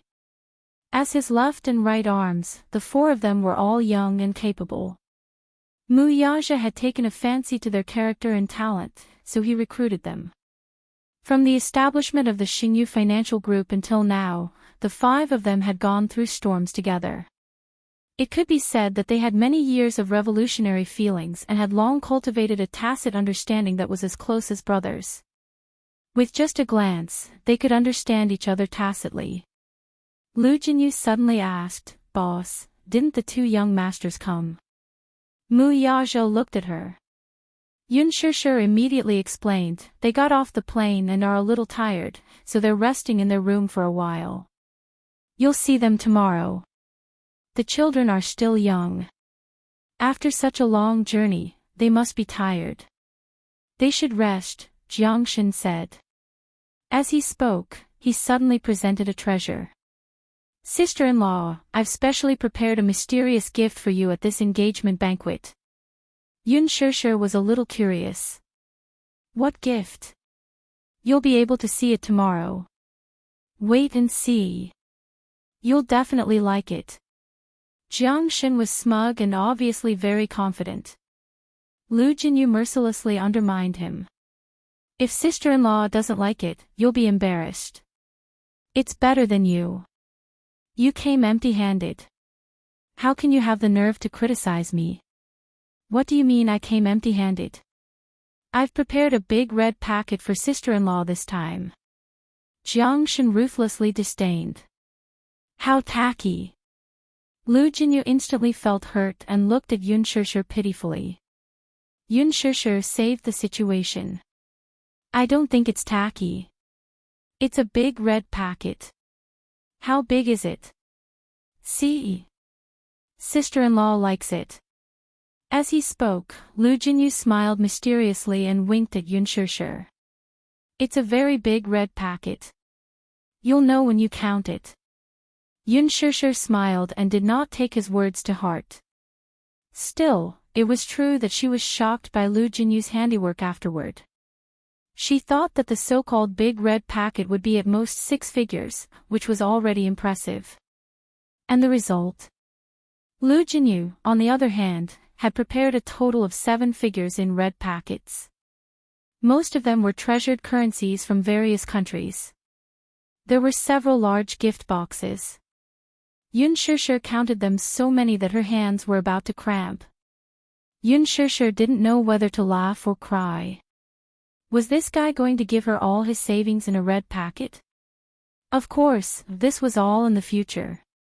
After returning to her room from the reception room, Yun Shushu had dinner and decided to rest early. Tomorrow was the engagement party. She was nervous and slightly excited. She suddenly thought of something. She turned on the desk lamp and dialed Gong Jie's number. However, the number she dialed was not within the service area. Her heart suddenly felt a little gloomy. An indescribable desolation appeared on his face. Did he turn off his phone? Or was he purposely avoiding her? Was he still unwilling to attend her engagement party? When he thought of this, what followed was a huge disappointment. Perhaps she shouldn't have forced him to be there. It might not be a bad thing if he didn't come. After all, Gong Jie's hatred for the Mu family was already in his bones and blood. It was difficult to get rid of it. He did not strongly oppose her marriage to Muyaja, which was already the greatest satisfaction he could give her. Chapter 1781. The next morning, the stylist brought the perfectly ironed gown into the bedroom early in the morning, along with many bags of makeup. After washing up, it was time for more than an hour to put on makeup. The engagement party was divided into 2 parts. One was the engagement ceremony, and the other was a bonfire banquet. Thus, the stylist prepared 2 sets of gowns for her. The venue's makeup was done. The azure sea and the clear blue sky reflected each other. From afar, they formed a line. Above the clouds, a rainbow was faintly discernible. At a glance, it was as beautiful as a rainbow bridge. Seagulls hovered close to the sea's surface. A gentle breeze blew, and on the white beach was a fresh arch made of roses. These roses were picked when they were at their brightest. They were made into bouquets and flown in overnight. In the early morning, the servants put them on the arched door. The fresh and tender petals were still stained with transparent dewdrops. In front of the arch, there was a carpet of fresh flowers. Red, yellow, and purple were all blooming together. More than 100 seats were set up in the venue. In the center of the venue, 5 long buffet tables were set up. The kitchen had already started cooking desserts. In order to satisfy the needs of different guests, the flavors and ingredients were the freshest and most diverse. A fleet of BMWs was parked at the castle's entrance. Of course, the so-called fleet of BMWs did not refer to BMW cars. Instead, it was a fleet of snow-white horses. Just like in a fairy tale, everything was unbelievably beautiful. The guests who had arrived the day before were already awake. Some ran to the beach to enjoy the morning sea breeze after breakfast. Some were curious and wanted to see the venue setting, but they were politely asked to leave by the venue's security personnel. Yun Qingmiao, on the other hand, was lucky enough to catch a glimpse of the engagement party's setting. Jealousy filled her heart. How did Yun Shishir manage to hook up with such a powerful husband? It's just an engagement party. It's not even a formal wedding. Why did they spend so much money on it? They even lied to us by saying that he's a company employee. Who are they kidding? As he thought about it, his heart felt twisted. He felt that this kind of life was too unfair. After Yu Yu and Xiao Yichen woke up, they ran to Yun Shishir's room. They had fallen asleep on the plane yesterday and were carried off the plane by the bodyguards. As a result, she missed the moment when Yun Shishir tried on the gown and missed the chance to see how beautiful her mother looked in the gown. Therefore, she hurried over early in the morning to inquire about it out of curiosity. The 2 little guys pushed the door open. In the huge princess room, the morning sun shone through the window. Yun Shishir stood in front of the floor-to-ceiling window. At this moment, she had already changed into a formal dress. She was like a blooming rose, making people unable to take their eyes off her. Xiao Yichen was stunned.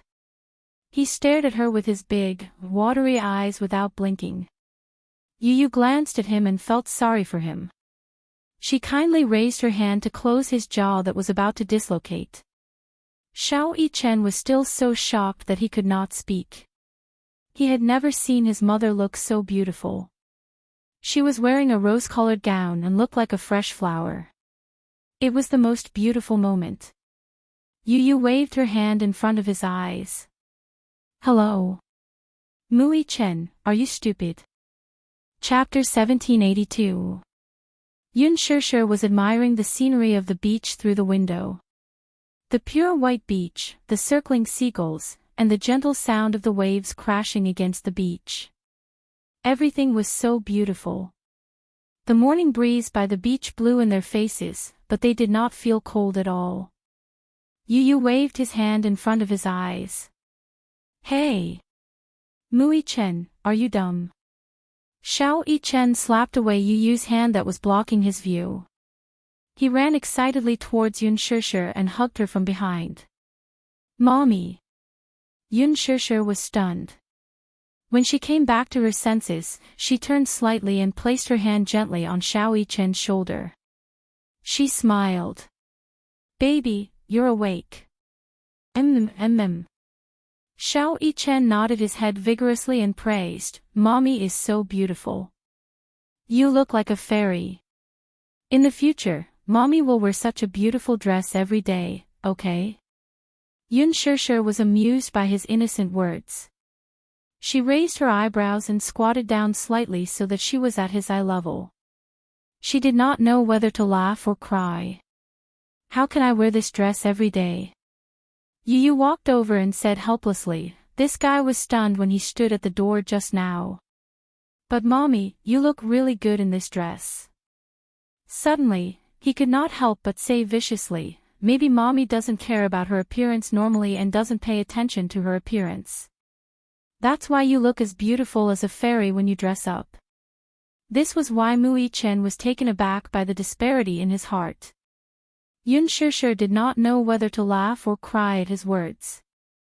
She pretended to be sad and said, Yu, do you have to be so mean to Mommy? Xiao Yichen giggled and said, Yu has such a vicious mouth. Mommy, teach him a lesson. Yu glanced at him coldly and smacked him on the head. You're the one who's asking for a beating. Feeling aggrieved, little Yichen hugged his injured head and glared at him with a pitiful expression. Yun Shishir immediately said, Yu, don't bully your brother. Mommy, he's the one who bullied me. Yu looked aggrieved. When it came to acting innocent, he was an experienced veteran.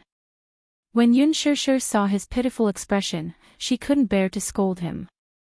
Mu Chen retorted innocently, when did I bully you? It's clear that you've been bullying me more. You still have the nerve to ask me. Last night, you slept so restlessly. You kicked the blanket and hugged me like a bear. I didn't rest well the whole night. I was almost paralyzed by you. After Yu finished speaking, Mu Chen immediately looked guilty. All right. Both of you, stop fooling around, okay? Mu Chen nodded and said, okay. Today is Mommy's engagement party. Xiao Chen, you have to be good. Yu ignored him and walked in front of Yun Shishir. Yun Shishir was squatting down so that they were at eye level. Mommy, Yu gazed longingly at his mother's face, which was as beautiful as a flower. His eyes lingered on every inch of her face until they finally landed on her slightly slanted shoulder strap. He raised a brow, but with a gentle smile, he reached out his little hand and carefully adjusted the strap for her. He lowered his long eyelashes and the tenderness in his eyes made Yun Shishir's heart melt.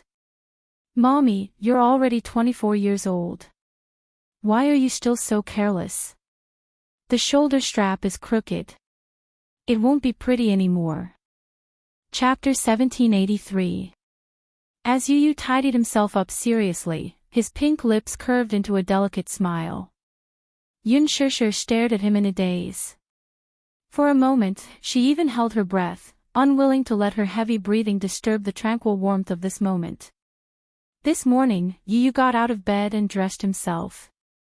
He tidied up his clothes, from suspenders to a small suit to a black bow tie. He looked like a noble little gentleman, noble, elegant, and courteous. He was especially attentive. He even pinned a particularly beautiful crystal brooch in the pocket of his suit. It was obvious that he attached great importance to this special day. Yu was very particular about his appearance. He usually paid attention to his clothes, but today, he dressed himself up to look especially handsome.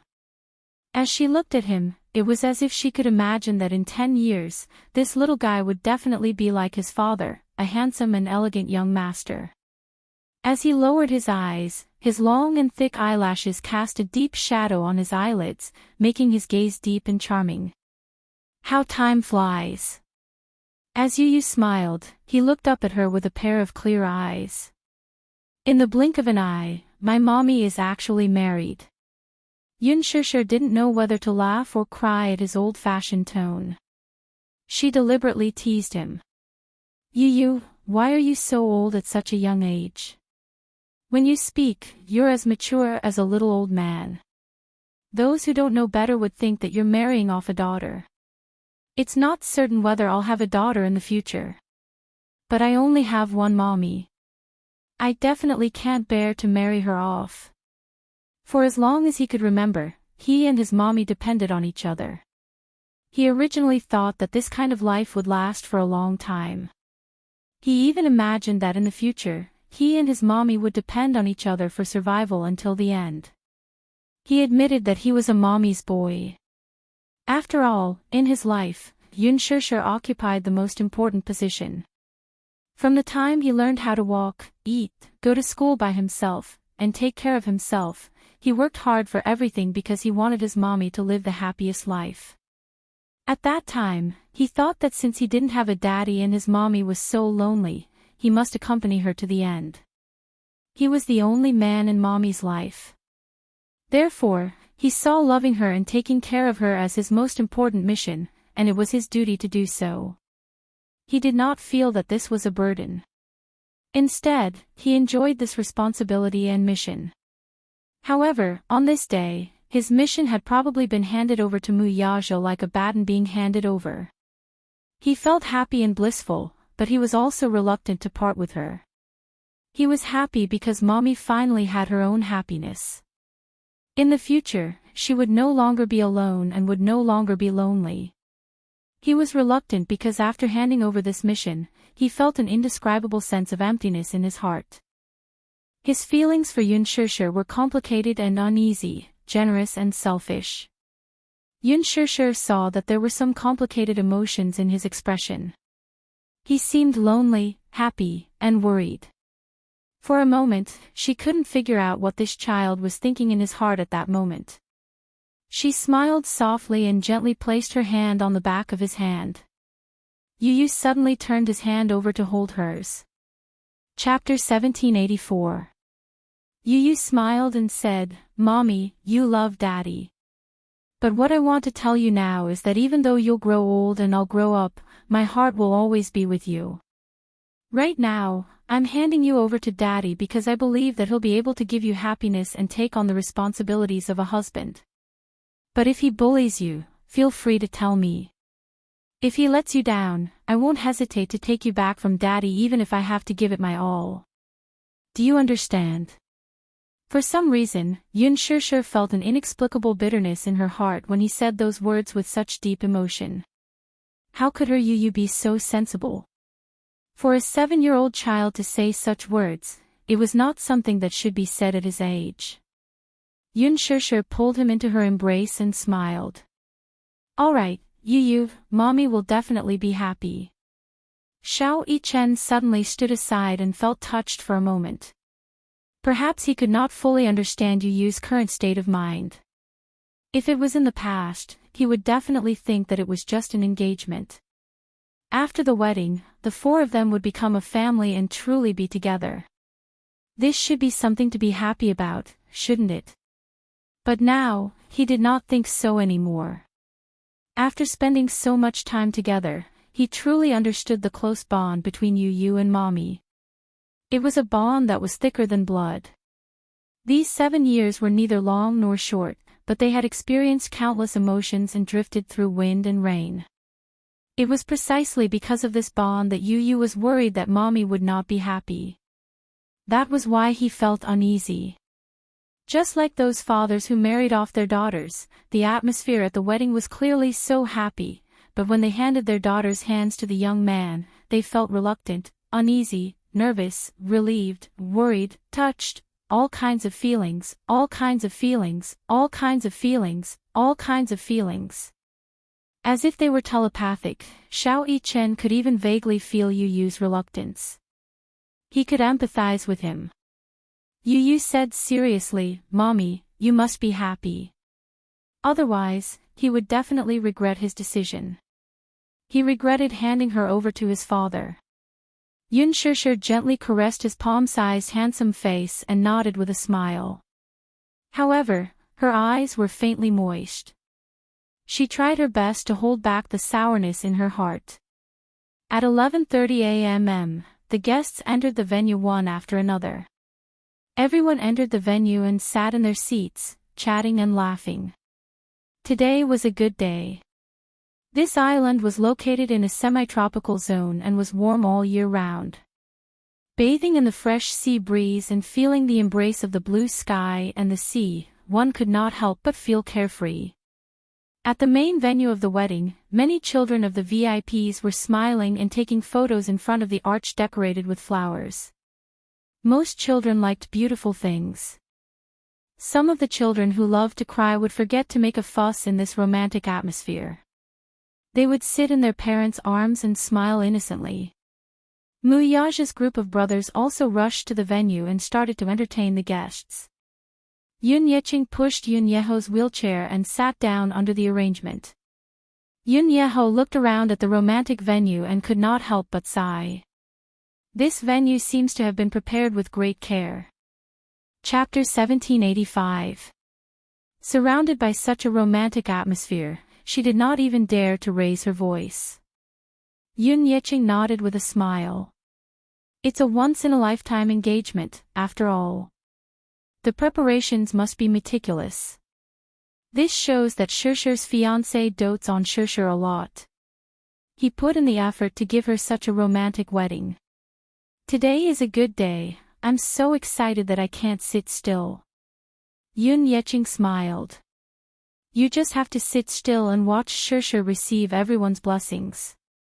Yun Yeho smiled, feeling happy for Yun Shusher from the bottom of his heart. Yun Qingmiao, who was sitting at the side, could not hold back her surging emotions. All her attention was on the romantic setting of the wedding. Yun Qinli, on the other hand, was looking left and right. She could not help feeling disappointed when she did not spot Gu Xing's figure. It seemed that Yun Shusher and Gu Xing's relationship was not that good, after all. Gu Xingzi did not attend the engagement ceremony, which meant that the two were not on good terms. Xiang Yu, on the other hand, was only focused on observing the guests present. The venue was divided into the groom's and the bride's seats. The bride's seats were filled with Yun Shusher's relatives and friends. Xiang Yu, on the other hand, was sizing up the groom's guests' attire, and identity tokens. She was obviously looking for a match. From time to time, she would tug at Yun Qingmiao's sleeves and whisper to her about which guest was young and handsome, which guest was wearing an expensive watch, and which guest looked rich. Xiao Shui, who was sitting at the side, heard all of this. She frowned in disgust and wanted to flare up on the spot. She did not expect Shusher to have such a top-notch relative. What was this? Today was Shusher's engagement ceremony, yet this top-notch relative was actually looking for a rich and powerful man for her daughter. If not for the special occasion today, she would have lost her temper on the spot. Xiao Shui forced herself to hold it in. She planned to bring it up to Yun Shusher after the banquet. At 11:40, the BMW appeared at the gate of the castle on time. When Yun Shusher appeared at the door in her splendid attire, she saw 2 rows of concierges holding gift books in their hands. Their postures were ramrod straight and their chests puffed out. Standing at the end were 2 rows of flower boys holding fresh and tender white roses in their hands. As for the flower boys, she didn't know where Muyaja had hired them from. They had delicate features, blonde hair, and blue eyes. Standing in the middle of the cluster of flowers, they looked holy and beautiful. The words of the white rose symbolized respect and holy love. Only you are compatible. At the same time, it also means that you belong to me. Yun Shusher looked at the beautiful bouquets and smiled. At the entrance of the castle, a red carpet was laid out neatly. At the end of the red carpet was a BMW waiting for her. Muyaja stood beside the carriage. When Yun Shusher's gaze fell on him, she couldn't help but be shocked. It was not that she had never seen him in a suit before. In fact, this man had a preference for suits. Perhaps it was because of his status, but he would only take off his suit and change into casual clothes on rare occasions. In the past, he had always worn a well-ironed suit. However, she had never seen a man who could make a suit look so cold, elegant, and noble. Chapter 1786. However, with that handsome face of his, when he appeared in front of her against the light, she was like a young and immature girl. Her heart was stirred and her heart was beating wildly. So handsome. Especially his hairstyle, which had been carefully trimmed. In the past, his fringe naturally covered his handsome eyebrows. It was not messy, but it did not disappoint. Now that he had styled his hair, his handsome face was completely revealed. His deep and mesmerizing eyes were even more captivating, making it impossible for anyone to avoid them. His gaze seemed to have a magical power. When it landed on her body, it made her heart beat like thunder. She was so nervous that she even forgot how to calm her breathing. Muyaja also looked at her with a gentle smile on his lips. It seemed that only because it was her, when he smiled, that gentleness could reach the bottom of his eyes. Suddenly, music started playing. Amidst the sacred music, the flower children held bouquets and sang a sacred and romantic poem in unison. Love is a star shrouded in the morning fog. Without you, heaven also becomes hell. Adorable warhorse, subtly trembling, this, shy and gentle embrace, on your beautiful cherry lips, I'm used to using kisses instead of words, my kiss is like a flame from the bottom of my heart. The happiness that kissed me yesterday, has turned into nothingness today, I've obtained sincere love, spending time with you under the parasol tree. A flower child came forward and handed the bouquet of white roses to Muyaja. Muyaja took the bouquet and slowly walked towards her. With every step he took, her heartbeat actually sped up. The person in front of him was standing there, waiting for him to welcome her and hold her hand. Muyaja looked at her. Against the light, his gaze was like a torch, unwavering. Yun Shishir's hands were crossed in front of her as she nervously watched him approach. Her skirt reached the ground, holy and dignified. Even if the wind slightly ruffled her hair, it did not diminish her beauty at all. Speaking of which, temperament was a very strange thing. Some people were born noble, but they didn't have an elegant temperament. As for her, although she wasn't born into a noble family and wasn't born into a rich family, when she appeared at the entrance of the castle, wearing a luxurious dress, her elegant and noble temperament couldn't be concealed and was on the verge of bursting out. Muyaja walked in front of her with his right hand behind his back and his left hand holding a bouquet of flowers. He only stopped when he was right in front of her and nodded to look at her. The melodious music of the ceremony sounded. Everyone on the scene held their breaths, either in amazement or anticipation as they stared at this moment. His lowered gaze made her even more nervous. For a moment, her mind was blank and she was at a loss of what to do. She didn't even know where to place it properly. The first time in her life, which she had fantasized about countless times, was displayed so realistically and dreamily in front of her. When the man in her heart stood in front of her with a rose in his hand, she suddenly realized that the wedding in her fantasy was not a dream. Yun Shishir looked at him with a blushing face and a hint of shyness. It was as if her face was dyed with peach blossoms. Even the best quality rouge couldn't compare to her at this moment. She pursed her lips and took the white roses from his hand. Around them, there was a round of applause. Chapter 1787. Yun Shishir nodded and replied in a voice as soft as a mosquito.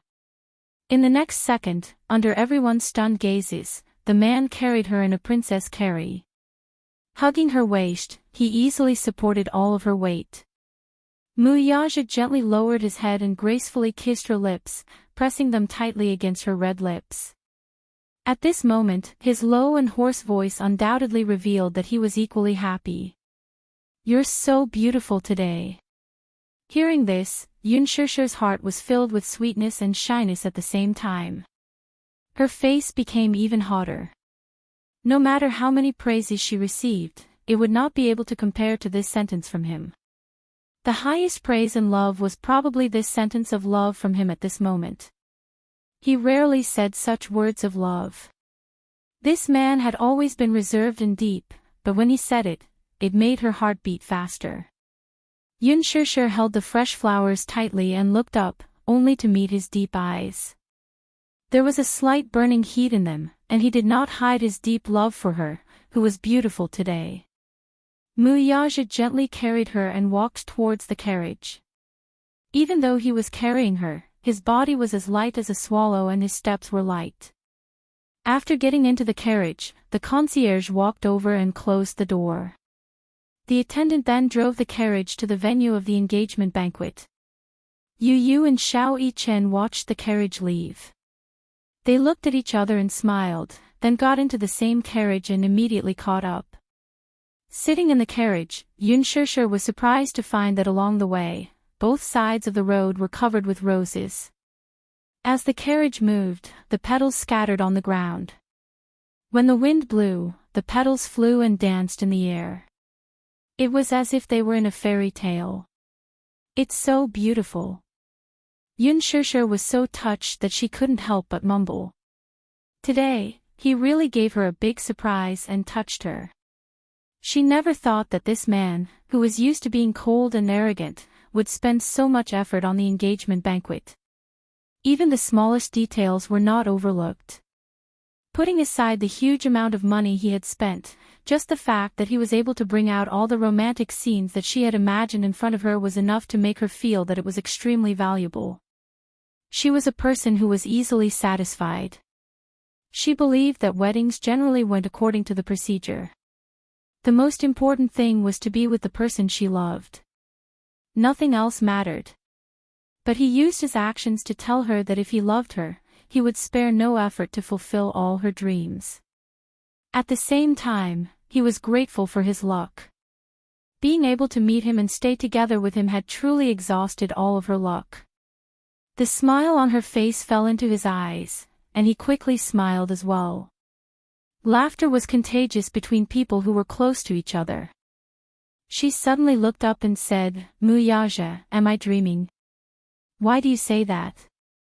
"Because, it's hard to believe, that you've done so much for me. I didn't dare to think that my engagement party would be so romantic, so I was afraid that this was a dream. When I woke up, it would be over and there would be nothing left." Everything that entered his eyes was something that he had only seen in his dreams. Yun Shishir's worry made him even more amused. He reached out and brushed away the petals that had fallen on her head. He then gently scratched the bridge of her nose. This action seemed to be something that he often did to her.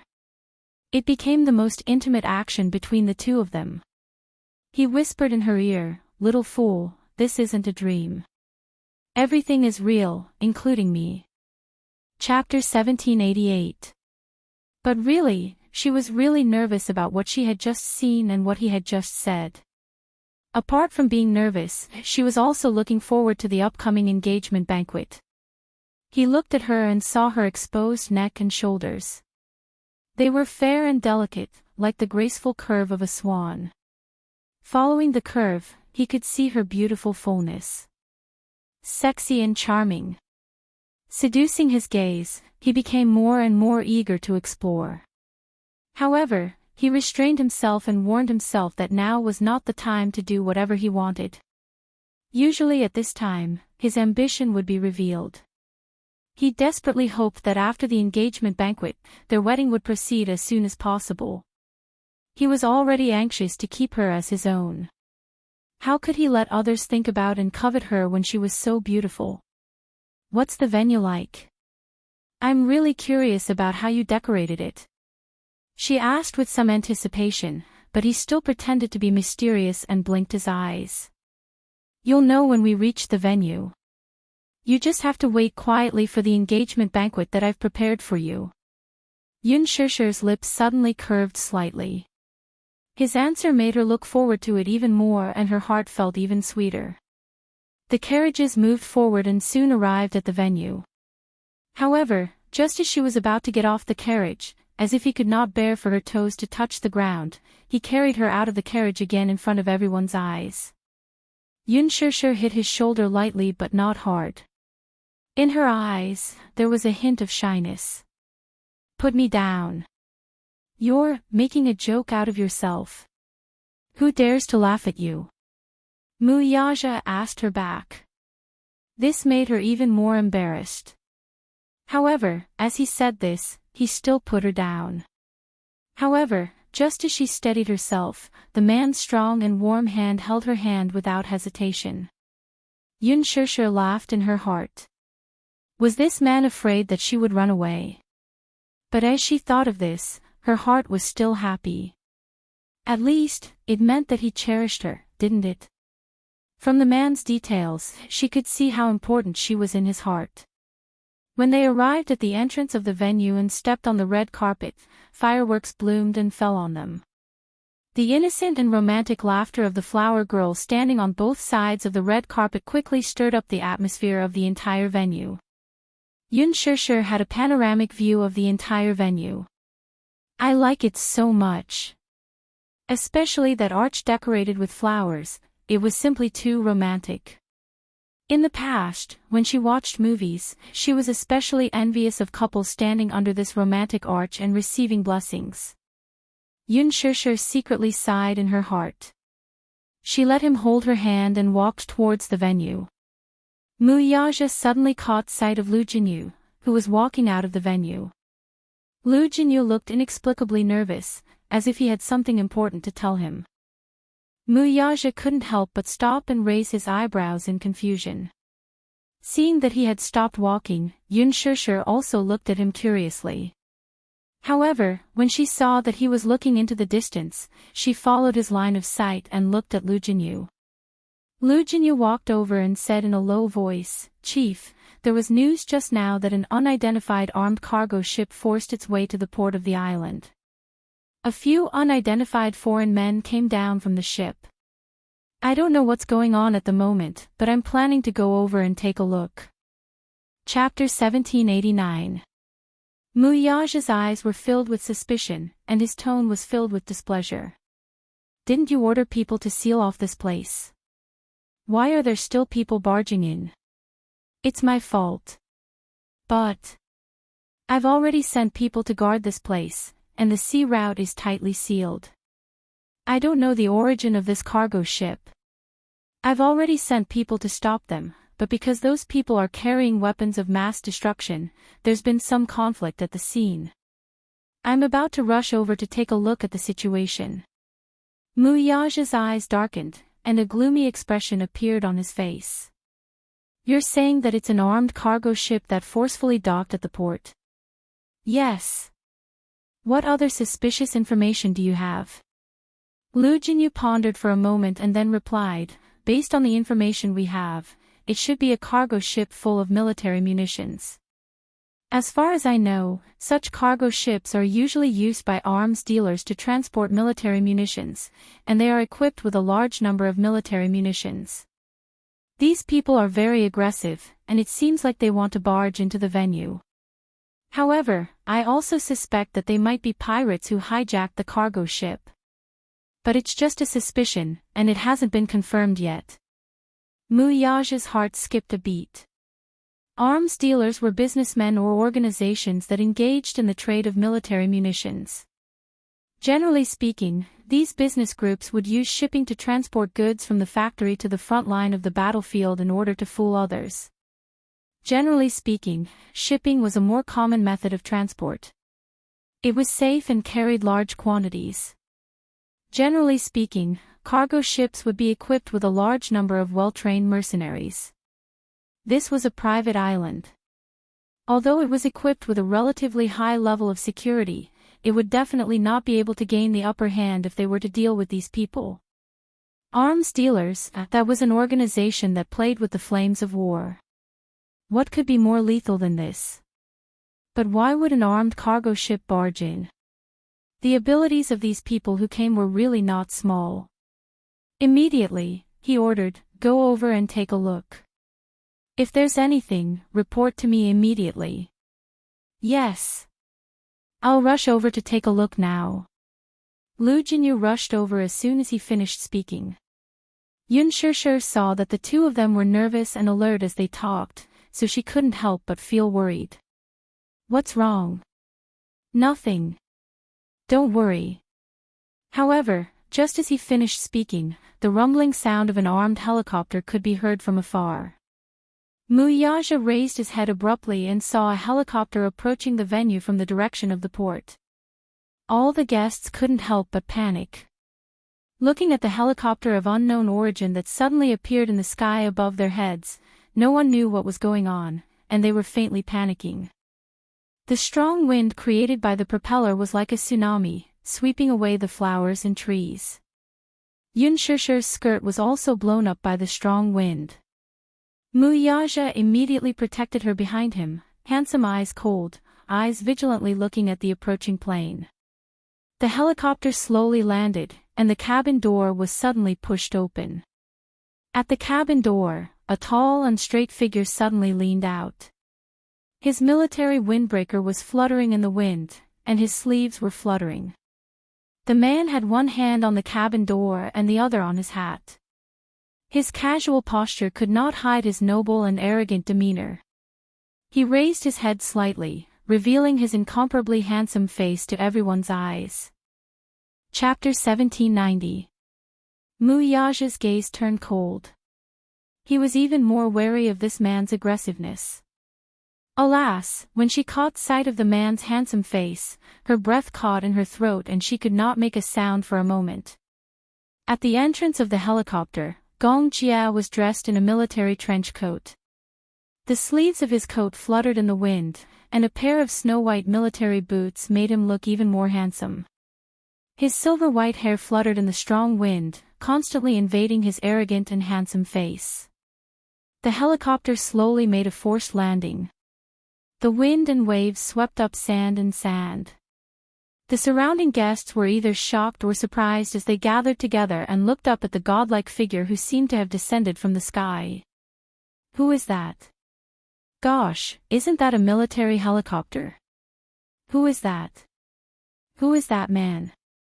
He's so handsome. What a beautiful man. Look at his eyes. They're so mesmerizing. Yunshusher watched the helicopter descend lower and lower.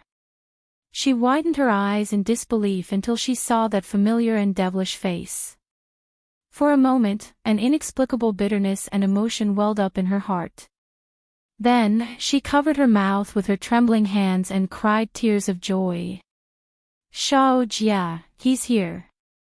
She thought that he wouldn't show up at her engagement party. Shao Jia had said that the hatred of the Mu family's matricide had seeped into their bones and blood. It was impossible to get rid of it. The Gong and Mu families were irreconcilable. He would not object, but he would not attend her engagement party with the intention of giving her his blessings. Although he did not say it explicitly, she understood the meaning behind his words. Therefore, she had already mentally prepared herself to not have him at such an important moment in her life. She did not expect that he would appear. Like a god, he descended from the sky and appeared in front of her. Rumble, the helicopter's propellers whirred at high speed. A suspension ladder was suddenly lowered from the cabin's entrance. Gong Jia gracefully and nimbly descended the ladder. When he was 3 meters away from the ground, he abruptly let go of the handrail and landed suavely. With a leap, he landed steadily on the ground. Ah, that was so dangerous. Jumping down from such a high place is too scary. Everyone cried out in surprise. However, when he stood up straight, he took off the white military cap on his head and raised his head. His lips curled into an arrogant and enchanting arc. The aura that accompanied him seemed to be natural and noble. It was dangerous and domineering to the point of being unreasonable. The powerful aura instantly spread toward the crowd. It was impossible to resist it, stunning everyone at the scene. It was as if he was an innate king, causing others to involuntarily submit to him. Gong Jia quietly stood where he was. His eyes fell on Yunshusher and he was suddenly shocked. However, there was a flash of emotion on his face and a gentle smile appeared on his face. Thank goodness. He wasn't too late. This time, he went to sign a bill and hurriedly loaded the goods. He didn't even have the time to send the batch of munitions to the battlefield, so he hurriedly changed his route and rushed here. She wanted to arrive at the venue on the day of the engagement banquet. Along the way, the cargo ship was unlucky. It suddenly encountered a thunderstorm and had to temporarily anchor at the port for a period of time to avoid the wind and rain. However, when he looked at the time, he was afraid that he would not be able to make it.